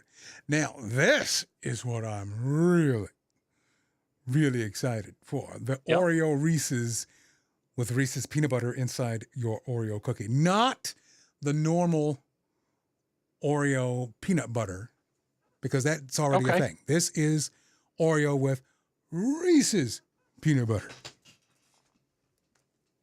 Huh. So that's the thing. Proving once again that the devil is low down. Yeah. He's out here trying to get people to stumble. Here I am, down 120 pounds, trying to keep it off, and yet we have this new lovely diabetes-inducing treats out there, and we're coming up on October. The gateway to gluttony that is all of October. Amazon is already saying, hey, you ain't been in here in a while. Come in here and get these. Come in here and get these fun bags of candies. Like, no. Screw the devil and his nougat. Yeah. I'm not trying to go back up. I'm trying to go back down. That's what I'm trying to do. And it says, take my money. That's all right. You can take your money. You ain't taking mine. You ain't getting that. Ain't getting it. Are you ready for your next question? Okay. Well, no. Okay. What else you got? Shoot. Hit it. No. Come on. No. I'm wondering. No, I'm already looking at the question, and I'm wondering, do I have an answer? But it's like one of those tip of the tongue things. Are there still Canada-only hit songs? So in the comments, looking down this, people are talking about Canadian songs that are hits in Canada. But that's not what I'm thinking. There was something. I was thinking more regional type stuff. That was foreign, that was like hit #1 in Canada for a year, and like was completely unknown in the States. And it was like, I have no idea how that happened. And I can just remember feeling confused about it without.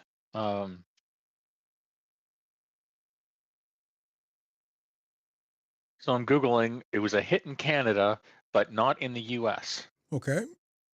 Great Big Sea's Ordinary Day, Fall Out Boy, Tragically Hip. You're talking about hometown support, but can't remember. Oh, you know the new Chapel Roan, the subway? Yep. Saskatchewan got real excited about that song. Oh. Nice.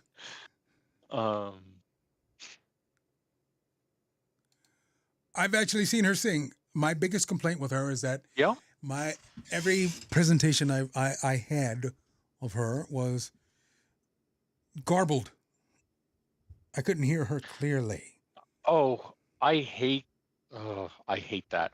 I saw Corinne Bailey Ray live and I was in like the second row, but off to the side.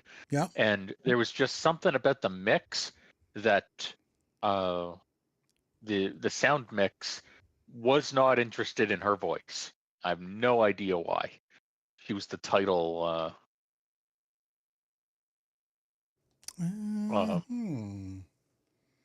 It's like it was her band, and like I could not hear her over the music, over the instruments.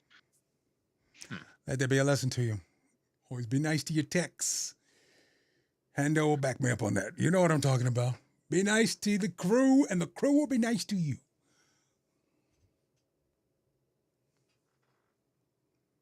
No.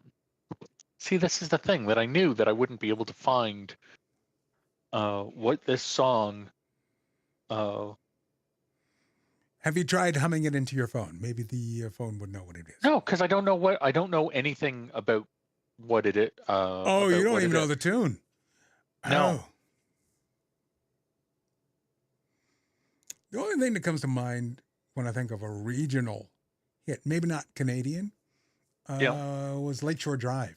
It was like a big hit in the Midwest, not so much anywhere else. And I don't even remember the group that did it. But that's me. And that's American only. Yeah. Huh. While we noodle that one, do you want to tackle the next one? All right. Yeah. What do people who live outside of Canada misunderstand about Canada? Come on, coach us up. Learn us, give us Okay. something good. Top thing, how big Canada is, but I think Americans will get that. There's something about like you know, people in the UK and France like hopping over to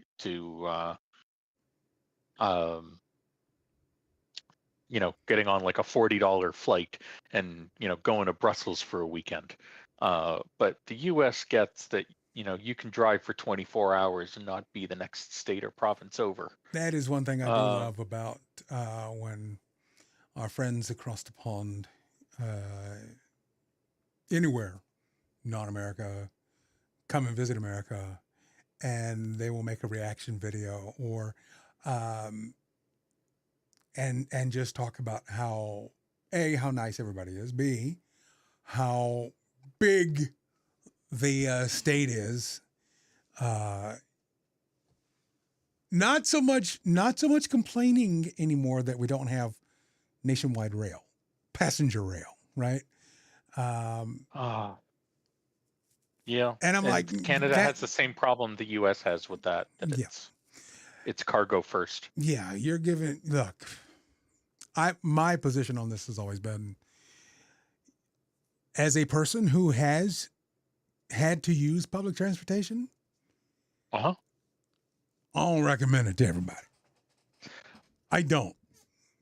I would here. Well, yeah. Well, the main problem is, A, you've given everybody a taste of the open road with a robust interstate system and a network that supports that, right? Mm-hmm. How can you possibly say, all right, everybody forget all that existed. Let's all go to a rail. Now, we do have commuter rail here. It only goes to like 2 or 3 places. And it only runs during the weekdays. I hate that. Yeah. So the commuter rail that goes near my house is downtown in the morning, uptown in the evening, nothing on the weekends. Exactly. But if you live in the right suburb, you get every 15-minute service into downtown, like 20 hours a day. And that's part of the problem. As someone who is reliant on others to get me from place to place, I'm always beholden to somebody else's schedule. Yeah. Even with, even with so-called on-demand stuff that our fair city was trying with various taxis, you'd call them up and say, hey, I need a ride. We don't have anybody available right now. On demand, really. And it wasn't until they partnered with Uber that problem went away. Now you can actually get a ride on demand. And that to me is much more important because it's just not happening for me on the driving front. It's just not going to happen. Now, if we get self-driving cars where they're supposed to be and everybody's comfortable with them, and those are 2 big ifs right there. Yeah. 2 big ifs, especially in this city and anybody else that has unpredictable climates, where it's fine one day and then holy crap, here comes an ice storm. And now I know that they've been testing in that. I know they've done some testing in Russia for driving with self-driving cars. But boy, that's a lot of trust. And I know a lot of I know a lot of people who actually do drive are a little trepidatious about it, and I hear it. I feel you. I think when Wermo was over, I think that he was surprised that when we were crossing the street and a Porsche decided that he was going to make a left-hand turn faster than the pedestrians could get off the sidewalk, that I flipped him off and yelled it down the street for him to go fuck himself. Mm-hmm. Mm-hmm. Yeah. So that's something that people don't get about Canadians. The other thing, so about public transit here, the way I put it is in the States, you'd be on public transit if you're too poor to afford a car or if you have a DUI. And in Toronto, it's are you rich enough to be able to live on public transit? Because you have to live, in the downtown core, and you have to live in the right part of the town, which is a lot, but not everywhere. And you have to work in the right part of town, and you have to be in a walkable enough area that you don't need to get on a that your grocery shopping is a walk, not a drive, and if you need to drop the kids off at daycare, that's close and available. It's expensive to live a life it's doable, but if you've got the money, then you can afford to live without a car and just have public transit. But they're doing their paying out the darndest nose to for everything else. they're doing their darndest to try to cluster everybody into said areas where it would be walkable. But I want to be able to walk to more things. it would be nice, and I would agree that would be nice, up to a point. Up to a point. There's, and this is just I get it. It's consumerism. There's no way you can get a BJ's in the downtown center core, or a Walmart, or a Costco. If something is close enough to you that you can walk to it, there is no possibility for traffic. Yeah, but if everybody's walking, Right? then the sideways are cluttered, and that's going to interfere with the bachelorettes. I don't think I want the bachelorettes. You don't want them mad at you. They're no. Sorry, I was thinking bachelorette party, like bachelorettes. I don't think I want them driving. I mean, they're, No, look, we've already got laws in place in our fair city to regulate the bachelorettes. They cannot walk around with giant sex toys strapped to themselves and things like that. Really? Does the First Amendment mean nothing anymore? Does the phrase say it? That was a rougher question than I expected it to be. I'm surprised that people can't just strap dildos to their foreheads and go. It's when they're drinking them out of straws and waving them around in front of the children. Of course, I don't know why you have your children down on Lower Broad in the first place, but Well, you can't drink in public here too, for the most part. Yeah.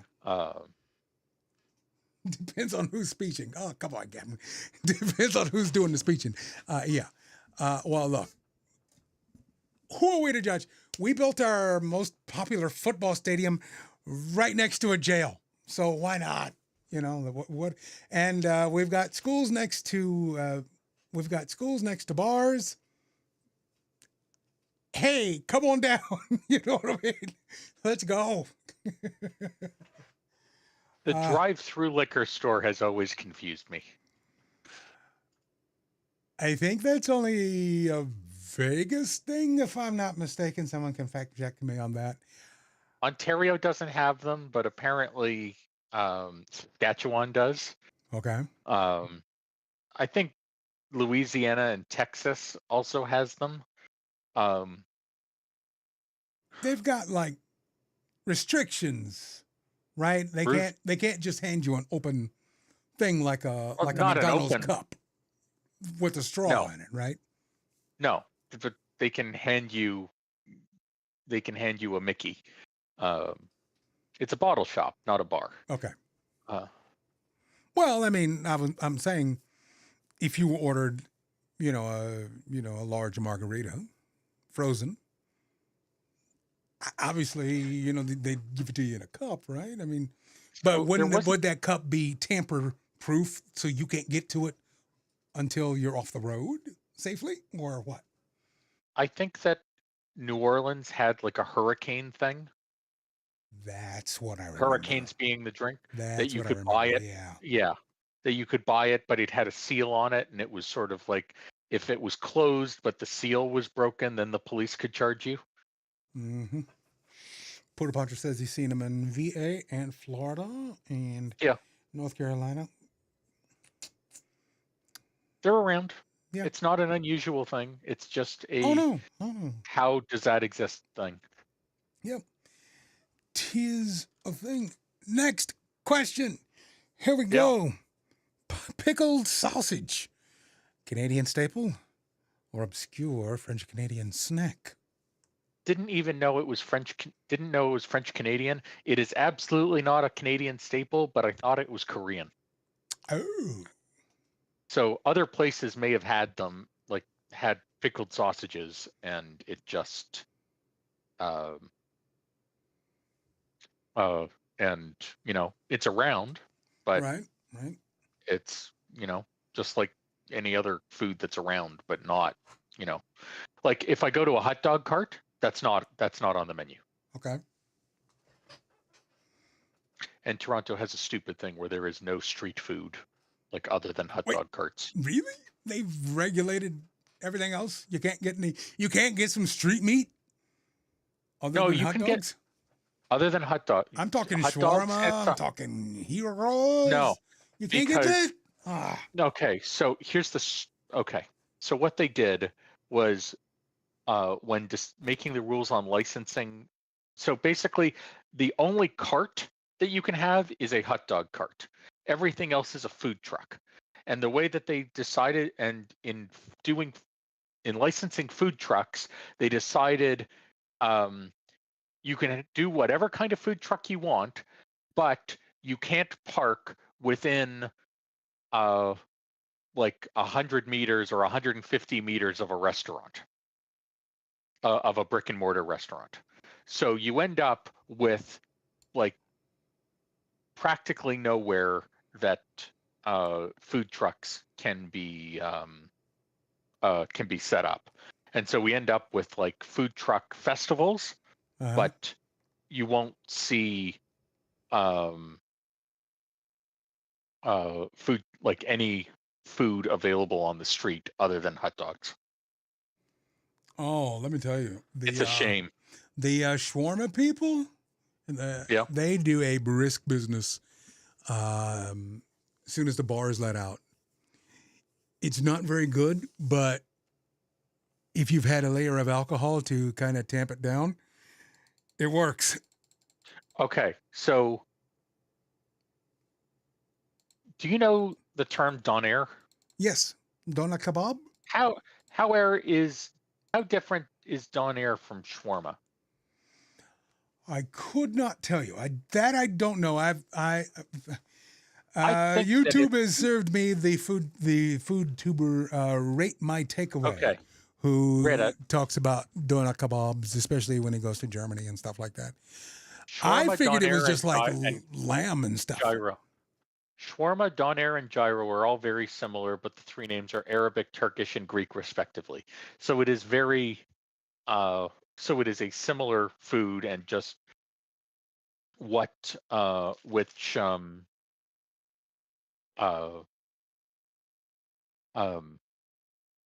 culture brought it to your area is whether it's shawarma, donair, or gyro. I get that. Or gyro, if you want to be. Difference would be the seasoning and pronunciation, says Captain Jack. That I get. That I get. Poodle. There's a bunch of other stuff that you gotta. Yeah. Depending on who brought it to you, the oily cokes versus holy cakes or donuts.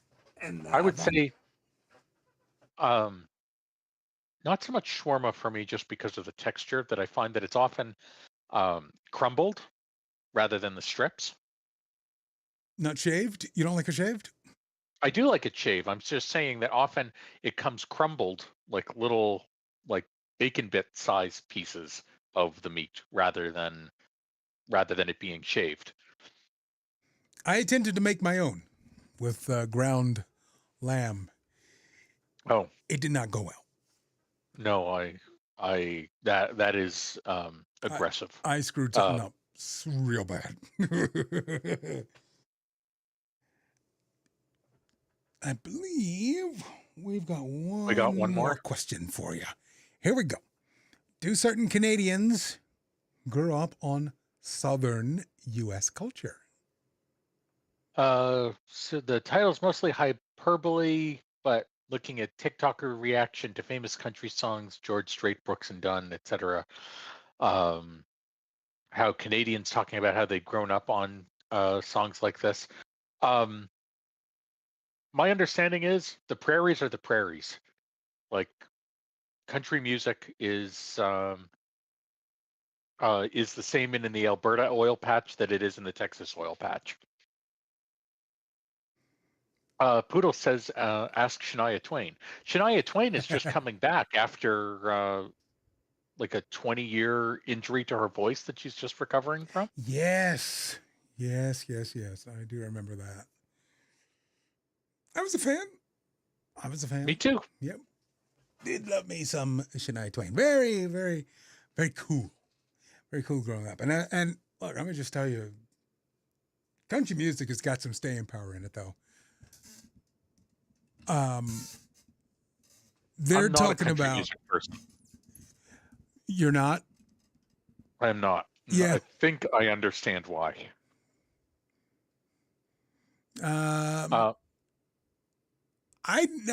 For example, I never thought country music would work in New York, and it is, and it does. New York City. Yeah, I like it. I'm not in love with it.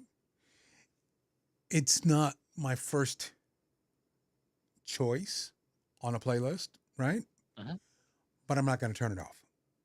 There are some country bangers. Not everybody wants to talk about losing their truck and their girlfriend in 3 minutes. The way it had been explained to me is country music is not sad, but about tragedies, and is very specific and personal.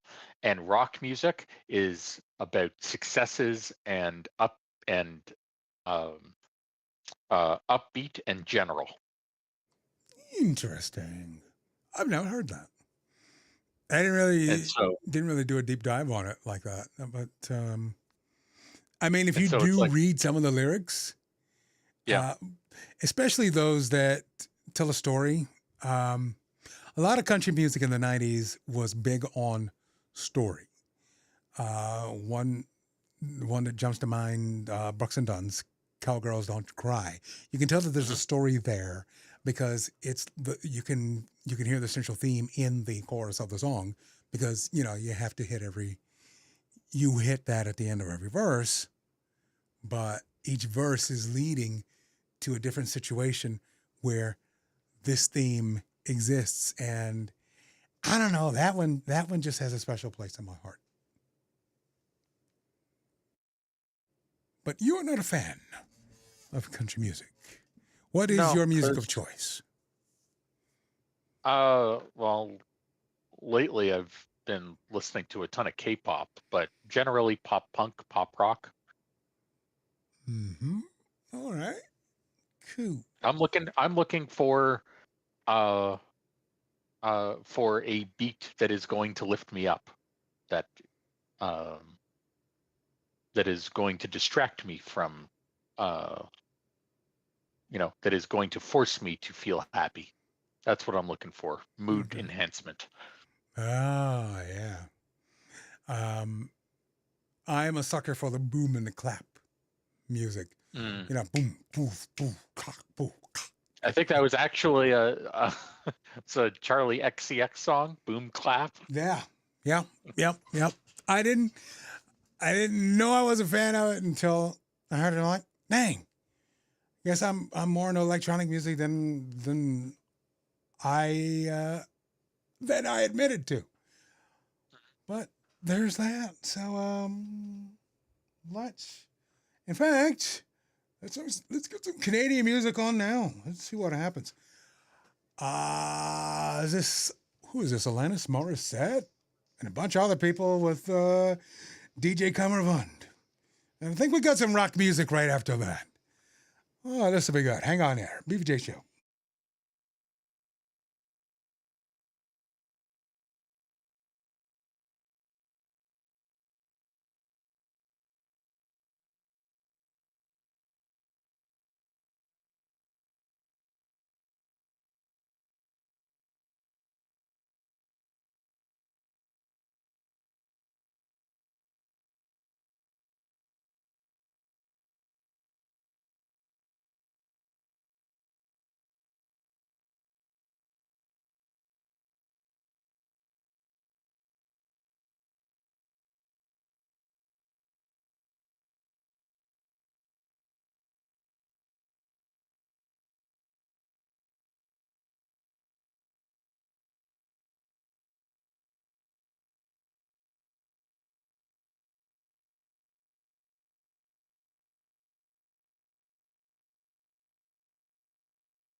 All righty then.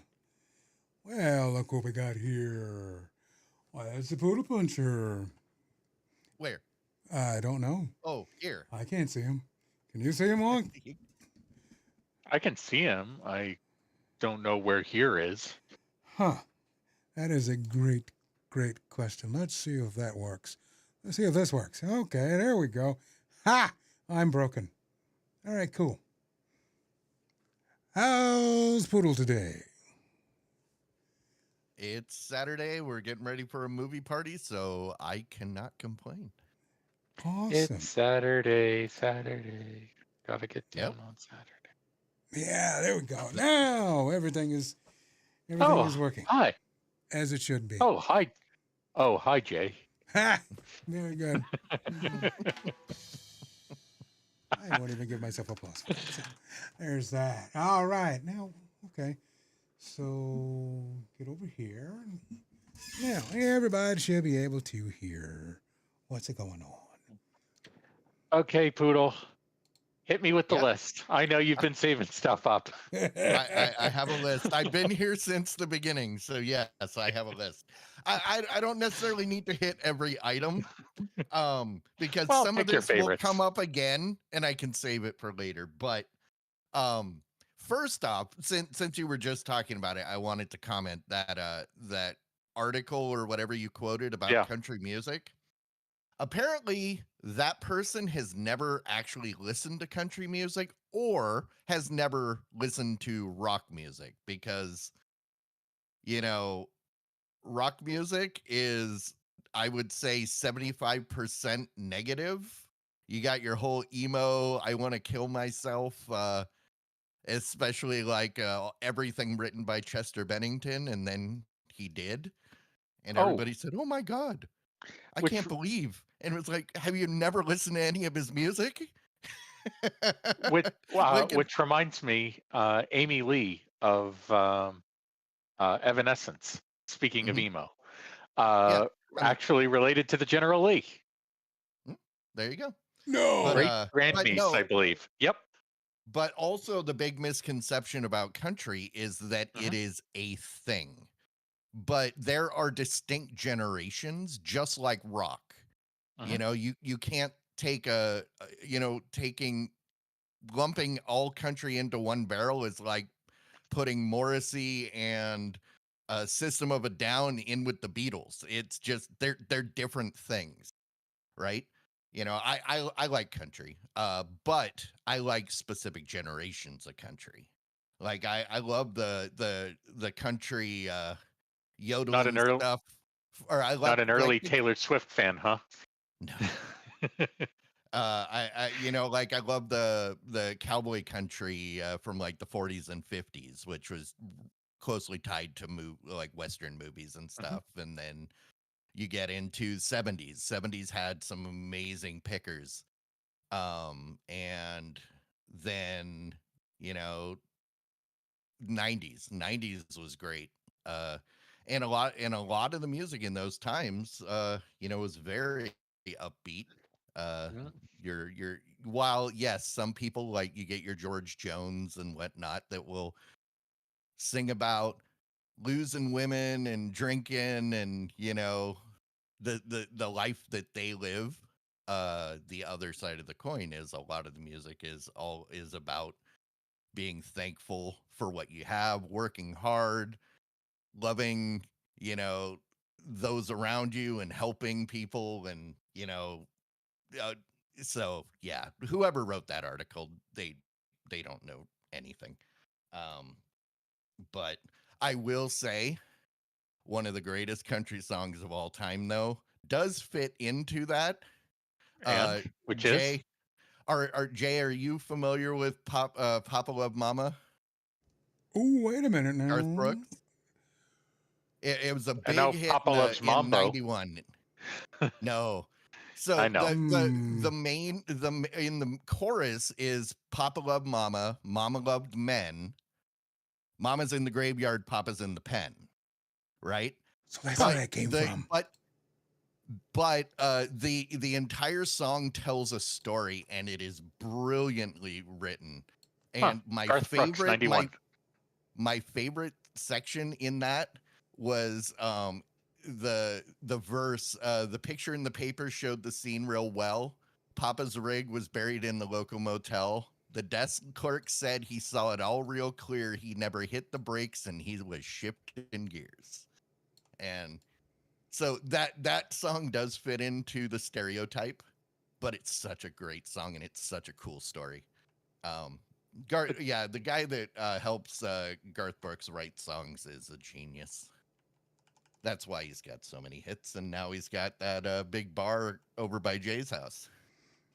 Well, at this point, who don't have a bar by my house? I don't. B. Coford's bar isn't by your house, but he just subscribed for 71 months. Hey, that will go towards getting the bar. But on the country topic, Jay, Yes. You're not familiar with the brew through? No. Primarily what the brew through is, it's just a liquor store with a drive-through window. Uh-huh. And they're typically located in places like by the beach where there isn't where parking is a premium. Yep. So let's say you're out at the beach and you're doing your bonfire and it's like, crap, I need to go pick up another 12-pack. You drive through the thing, you order what you do. You're not drinking it in the car. Now, the exception is there's a few places like I believe Daytona Beach where they do allow open containers for passengers. So in those places, you might be able to get like a mixed drink, for the passengers. But primarily, a brew through is just a liquor store. It's no different than going to the liquor store in your neighborhood, except you don't have to park, get out, go in, come back out. And they don't need a giant parking lot either. You just go through, like McDonald's.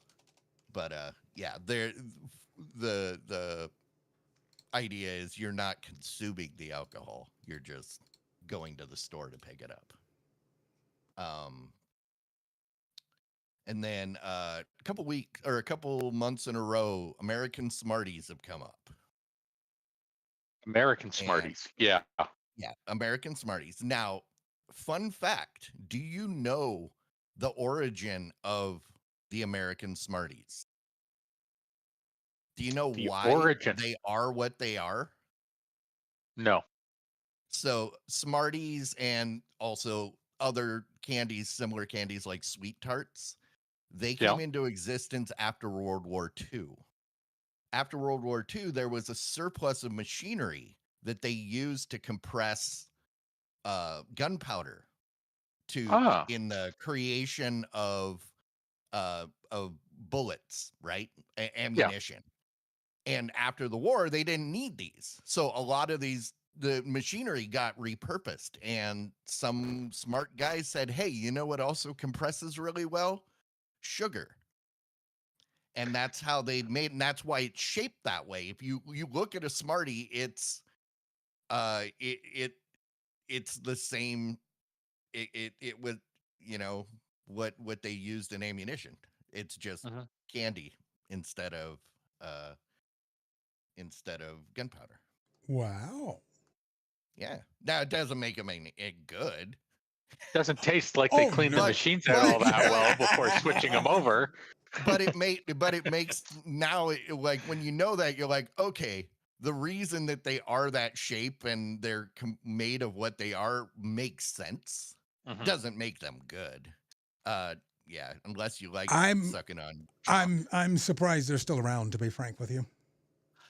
I feel the same way about candy corn. Yes. You've heard my my theory about candy corn, right? Someone lost a bet? I believe. Yes.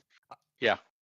Yeah. I believe, for those out there that don't know, I believe that candy corn was initially made in small batches, and it proved to be fairly popular, because it's okay in small batches. So the initial company, which is now basically Brock's, they saw that initial success and went full scale, all in. And it didn't sell as well as it did. So what they do is at the end of every year, they just take it all back. They rebag it for the next year. So we're still eating the original candy corn that was made back in the 20s. Or because how do you know? Can you tell the difference? Can you tell how old a candy corn is? I mean, You're it's pretty much basically just all eating sugar and food coloring, right? It's wax. I mean, you're basically eating a candle with sugar in it. Yeah. Yeah. Now, I've done worse. I wonder if that will Although fly I with our did new have Maha Overlords. I did have a candy corn candle at one point, and that was actually kind of cool. When I was a kid, I used to just chew on the sugar packets from the restaurant table. So that's just sugar and paper. So Yeah. that's basically, what are those like frosting dots that they put on the wax paper? It's basically that. Dots.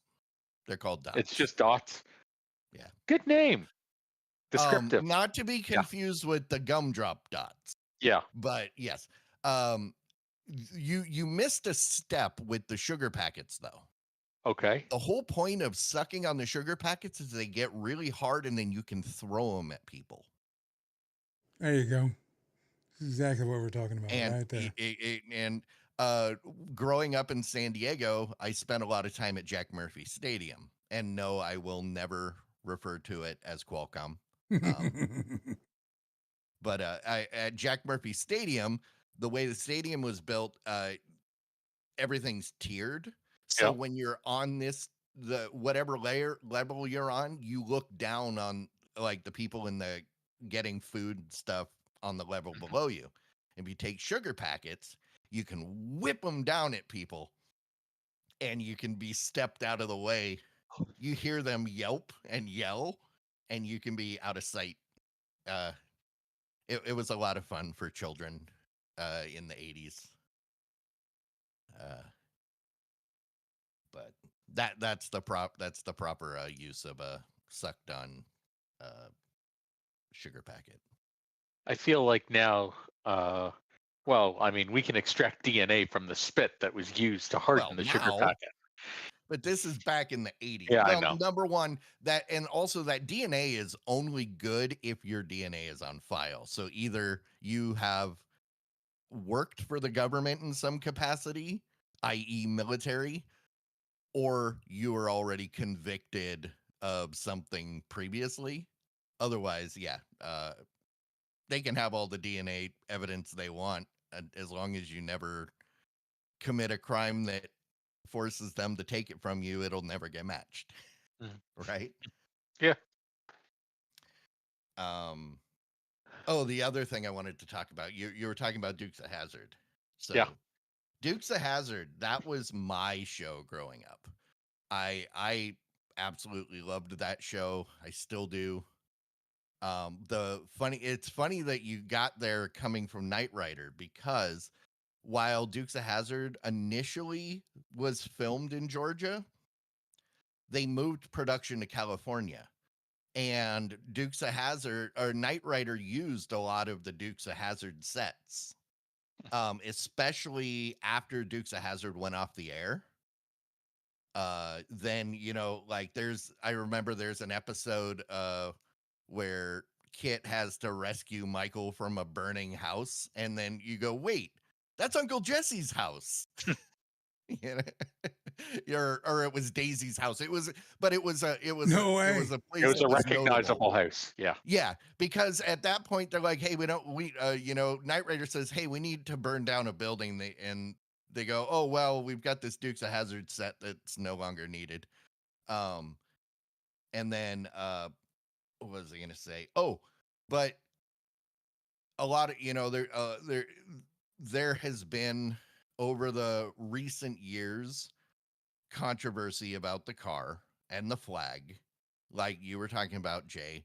I mean, to the point that people have actively and successfully banned the original show General Lees from appearing at events like SEMA or different car shows. But the thing is, the thing they don't realize is at the time, the Stars and Bars was part of the Georgia flag. And a lot of times productions that were filmed in Georgia or with assistance from Georgia, they would put that on vehicles as a thank you. A perfect example is Smokey and the Bandit. Smokey and the Bandit, his front license plate was the Stars and Bars. And the whole reason that was there was a thank you to Georgia. And it was because they helped with the production, shutting down roads and coordinating stuff. And it was visible pretty much throughout the entire movie, which was cool. But people don't remember that. And also, the Bandit car people have protested it being at car shows because of that on the bumper as well. I mean, hell, look at the 92 Clinton Gore poster, their campaign poster. Is big Stars and Bars. Nobody likes to remember that. That one's easy to find. Now, I didn't watch the Dukes of Hazzard movie. Did they have the General Lee in there? I will say, I was trepidatious because a lot of these movies, these reboot movies, have kind of been not in the best spirit, I will say, kind of shitting all over the original. But the Dukes of Hazzard movie was actually fun, and I thought it felt true to the spirit of the show. And yes, Bo and Luke, they were up to no good. And no, they didn't get away with everything. I mean, they were running moonshine in that car. Mm-hmm. I mean, that's the whole reason they were always on the run, is because they were shiners. But Uncle Jesse had been shining since whenever. But I mean, to the point that Bo and Luke went to jail. That's when we got Coy and what's his face, the other guy. I mean, yes, actually, that was because of an actor dispute, and they got written out. They got sent to jail because they get caught. But the only reason that that Bo and Luke were the good guys was because Boss Hogg ran he ran that county. He was corrupt, so the police department was corrupt. So therefore, they were more anti-heroes than anything. So good didn't always prevail, but they would also do good things in the execution of their crimes. So they'd be they'd be anti-heroes, kind of like all the people rooting for Walter White throughout Breaking Bad, even though he was the worst person. And yeah, and that, So I need to hit something before before we we can continue with your list, but Nope. I need to hit something. The Toxic Avenger. In theaters this weekend. Yeah. We've been when waiting did this for movie over come 2 out? years. We've been talking about this for 2 years. We were supposed to watch it. We were supposed to watch it last September. Yeah. But it didn't it didn't make it to the theater. It ended up only showing at some film festival last year. That's why. That's what I was trying to get at. Like, why does IMDb say it's the Toxic Avenger 2023 and it's getting its release? They announced it in 2020, and then it got, delays because we all know why. Yeah. And then it kind of they've wanted it to be a major release, which Lloyd Kaufman movies rarely get to the theater, but they wanted this one to be. And there's been issues just getting it out there, I believe. I'm glad that it's finally, because we've been waiting for this for almost 5 years. And it's it's got potential. Yeah. Yeah. But it I also mean, could end up being that Lady Ghostbuster movie all over again. And I did we'll not have hate to, that. oh God, that thing was I know. steaming pile of garbage. But yeah, that's a topic for a different Yeah. conversation. I got distracted because the theme to Sheriff Lobo popped into my head. You remember this, Poodle? Let me see if I can get it up here. When because Hando had asked about gratuitous, well, shoot, Yeah. gratuitous destruction of cars, which I'm always for. And I am not. No, that is so many good cars have been destroyed for no good reason. Now, I mean, if it's got 4 doors, yeah, destroy as many as you want because they're garbage and they will never be worth anything. But if it's only got 2 doors, you, you're committing a crime. Yep, Claude Atkins. I'm talking about the Akins, absolute destruction in the opening scene for the Misadventures of Sheriff Lobo. And that, was pretty much that's fun. every show. That was pretty much every show in the 80s. And including the Fall Guy, which was I've talked about the Fall Guy a couple times. The Unknown Stuntman movie party. And I loved when I was a kid, the Fall Guy right behind Dukes of Hazzard. The Fall Guy was my favorite show. Sorry. And I recently went back and started watching from the beginning, and oh my God, the show is terrible. It is one of the worst shows. It does not. This is Lee Major. Lee Majors. Lee yes. Majors. Yep. So he's a stuntman in the movies, but the problem is that doesn't always pay the bills. So on the side, he works as a bounty hunter. Completely plausible thing plot. Yeah, no, I mean, actually, it is. Because I've known bounty hunters that's just their side job. They, watch the listings and they, work with a bail bondsman and someone skips. They say, hey, can you go find this person? Yeah. All right. Hey, there was a whole reality show about that dog guy. Remember Dog the Bounty Hunter? Yeah. Yeah. No, it's a thing. That was actually one of the few shows that kind of made sense. Now, oh, go ahead. It makes sense to me. Like I was thinking of the Fall Guy, the Ryan Gosling movie from last year, and just I was wondering why Glenn A. Larson was listed as a writer on that movie, and because he created the show. Because he created the TV show. I didn't realize that this was based on a TV show. But Glenn Larson did a lot of stuff. Yes, he did. But there was a different name that was used for him, especially by oh crap! Why am I blanking on his name? But this isn't Alan Smithy, is it? No, he was called Glenn A. Larceny. I see this on his IMDb now. The Prince of Plagiarism.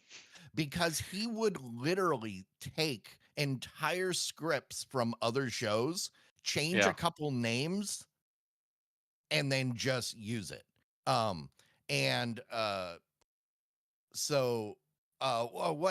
What's his name? James Garner. James Garner sued him, and James Garner called him Glenn A. Larceny because Garner had his own production company. He made his own shows. And many of his scripts were reused by Glenn Larson. And So he successfully sued him over it. But yeah, Glenn Larson gave us a bunch of iconic shows from our childhood, but he wasn't a truly upright citizen, I Yeah. guess you could say. Nuts. And apparently it's other people too, because according to IMDb, Harlan Ellison called him Glenn Larceny because he created TV shows that were copycats of successful feature films, Battlestar Galactica, Star Wars, The Fall Guy, Hooper, Automan, Tron, BJ and the Bear, From Every Which Way But Loose. Mm-hmm. Any Which Way But Loose. You remember Butch why that Cassidy and the movie is Sundance notable? Kid? No, I know the name. I don't know anything about the movie. Oh, Clint Clint Eastwood. Eastwood and his sidekick Clyde, Right Turn Clyde. Oh, Yes, his the sidekick monkey was an orangutan. It's one of the greatest movies ever. Any Which Way You Let Loose and Any Which Way You Can are two great movies. Especially if you like slapstick. That was one of the first movies that made me realize that Clint Eastwood is funny. And he does was funny. very good. Oh, he still is. He still is. And am I gonna have to play you two off? Nope. No, I'll be good.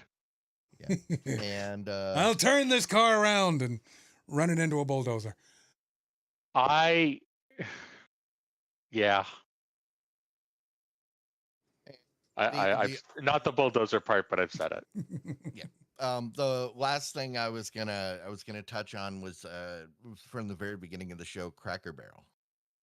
Yes. So Cracker Barrel is literally a travel center. A lot of people don't realize that because they live near one. But the whole point of the Cracker Barrel is they will not build, or anywhere they build must be directly on the interstate. It was part of the strategy. Yeah, yeah. And that's where you get the big store, which doubles as a waiting area. And then also it's got the amenities that you might need that you know, when you stop, we're like, oh, we need to pick up something for so and so, or hey, I'm out of t-shirts, and you know, it doubles. And then they usually have like RV capable parking, so that and the best part is no matter where you go, it gives you something that you don't have to think about. You know exactly what to expect, and it's comfort. So yeah, Cracker Barrel is the wonderful, but that's why they got that big giant gift store. Mm-hmm. Yeah. Well, there was a point there where they made a major misstep, and they removed grits from the menu. And it's like, how can you? That's like the whole reason to go to Cracker Barrel, because it's literally the only restaurant. I mean, that's across that's across the entire country. Yes, there are regional places that you can get grits. True. But, you know, in Los Angeles, you're going to have a hard time finding grits. But you could go to when you go to Cracker Barrel, you can get the grits. And I am glad that I got a chance to teach some of y'all the proper way to eat grits. Oh, this I don't know. I don't remember. I think it was maybe BK. Somebody was saying they never liked grits. And the thing is, you have to add a little bit of maple syrup and butter, but the key is pepper. So you get that little bit of sweet and buttery, and then that nice peppery goodness, and it just transforms that lifeless gray stuff But I will say, and I wish I had learned. My grandpa used to make fried grits, and it was the most wonderful thing. Is what he'd have to. What sorcery is and this? What do you mean? I'm still Here's the getting my head thing. around fried Coke. So here's Hold what I on. know. What? That's a state fair Here's staple what I down know. here. Fried Coke. How do you But- fry a liquid? They most likely freeze it. Okay. But Sure. but so fried grits, the way you do it is he would mix up the grits the night before, and then you leave them out on the counter overnight, and they kind of solidify just a little bit, enough that you can Yeah. slice it, and then you take those jelly kind of congealed slices, and you fry them in the bacon grease. So on the outside, you get this crispy layer, almost like creme brulee. But when they're heated up, when they're fried, the inside goes back to the normal liquid state that the grits are in, and so you get this crunchy on the outside and nice and warm and gooey on the inside. Oh, it's just wonderful. I miss but I've tried it a couple times. I can't get it quite right, and I regret, and one of my biggest regrets in life is not having him walk me through the entire process, you know. Yep. Yeah, Grandpa made some of the greatest things in the world. Most of anybody that's come up here for a sausage party has experienced my grandpa's tacos, and it's pretty much unanimous that they're the greatest thing in the world. So Not to be confused with your grandma's taco. All right. I wouldn't know anything about that. To put a button on the deep fried Coke. Looks like it's Hush Puppies or modified Hush Puppies. It's like a Coke. Well, see, and here's the thing: fried most balls people don't with know Coke what a in it. hush puppy is. Most people don't know what a hush puppy is, And they are the saddest ones of all. We must educate them. Yeah. Well, but actually, I think they're kind of better off because I live in this daily torture that I can't get hush puppies because the only restaurant around here that makes it is never open when I'm in town. They're not open on the weekends. They're not open on Monday. You don't Every have other a seafood day, restaurant? I'm stuck. No. Well, number one, we're not anywhere near the sea. I wouldn't eat anything at a seafood restaurant around here.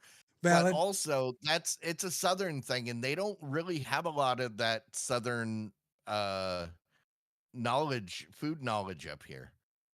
And there was a place I used to go to. It was kind of in a really scary part of town, but it was called Pappy's. It was a fast food restaurant that did like a Chicago kind of thing. They had really good hush puppies. And I would go there every once in a while, and I would risk my car getting stolen to go inside and get hush puppies. And I point that out because one time I wasn't fast enough and my car did get stolen. So that's that'll paint a picture of the neighborhood. But yeah, Pappy's had really good. The key to a good hush puppy though is not making the onion too big. A lot of times people don't chop the onion fine enough, and then you get this big chunk of onion, and it just kind of ruins the experience. I will say that depending on what you're into, some of the best places you can get your fix is from a hole in the wall. Absolutely. Indeed. Speaking of holes in the wall, we're watching movies. Right? We are continuing our year of the worst with 2 movies featuring athletes. The first will be Back in Action with Rowdy Roddy Piper and Billy Blanks. What? And the second movie is Stone Cold with Brian the Boz Bosworth. Boz. You know what? But I think there's a chance we might have to pull an audible, which fits with the Bosworth. But we'll cross that bridge if we have to. All right, cool. Well, look at that. We've done it. We've spent 2.5 hours together. Things seem to be okay for now. So the best thing to do is shut everything off and get out of town. That's what we're going to do. So if you're enjoying us vertically, thank you for being here. If you're enjoying us horizontally, thank you for being here. And if you're watching on the Twitch VOD, yeah, there's no music. So there's that. If you want to hear the music, join us live or on Mixcloud, whichever one you do. BigVoiceJ.com. We'll see ya. Big Voice J. That was a damn good show. Yeah. All right. Gentlemen, thank you very much. Yeah. We'll see y'all Thank you, sir. in a bit. Yeah. All right. Have a good one. Bye. Have a good one. We'll see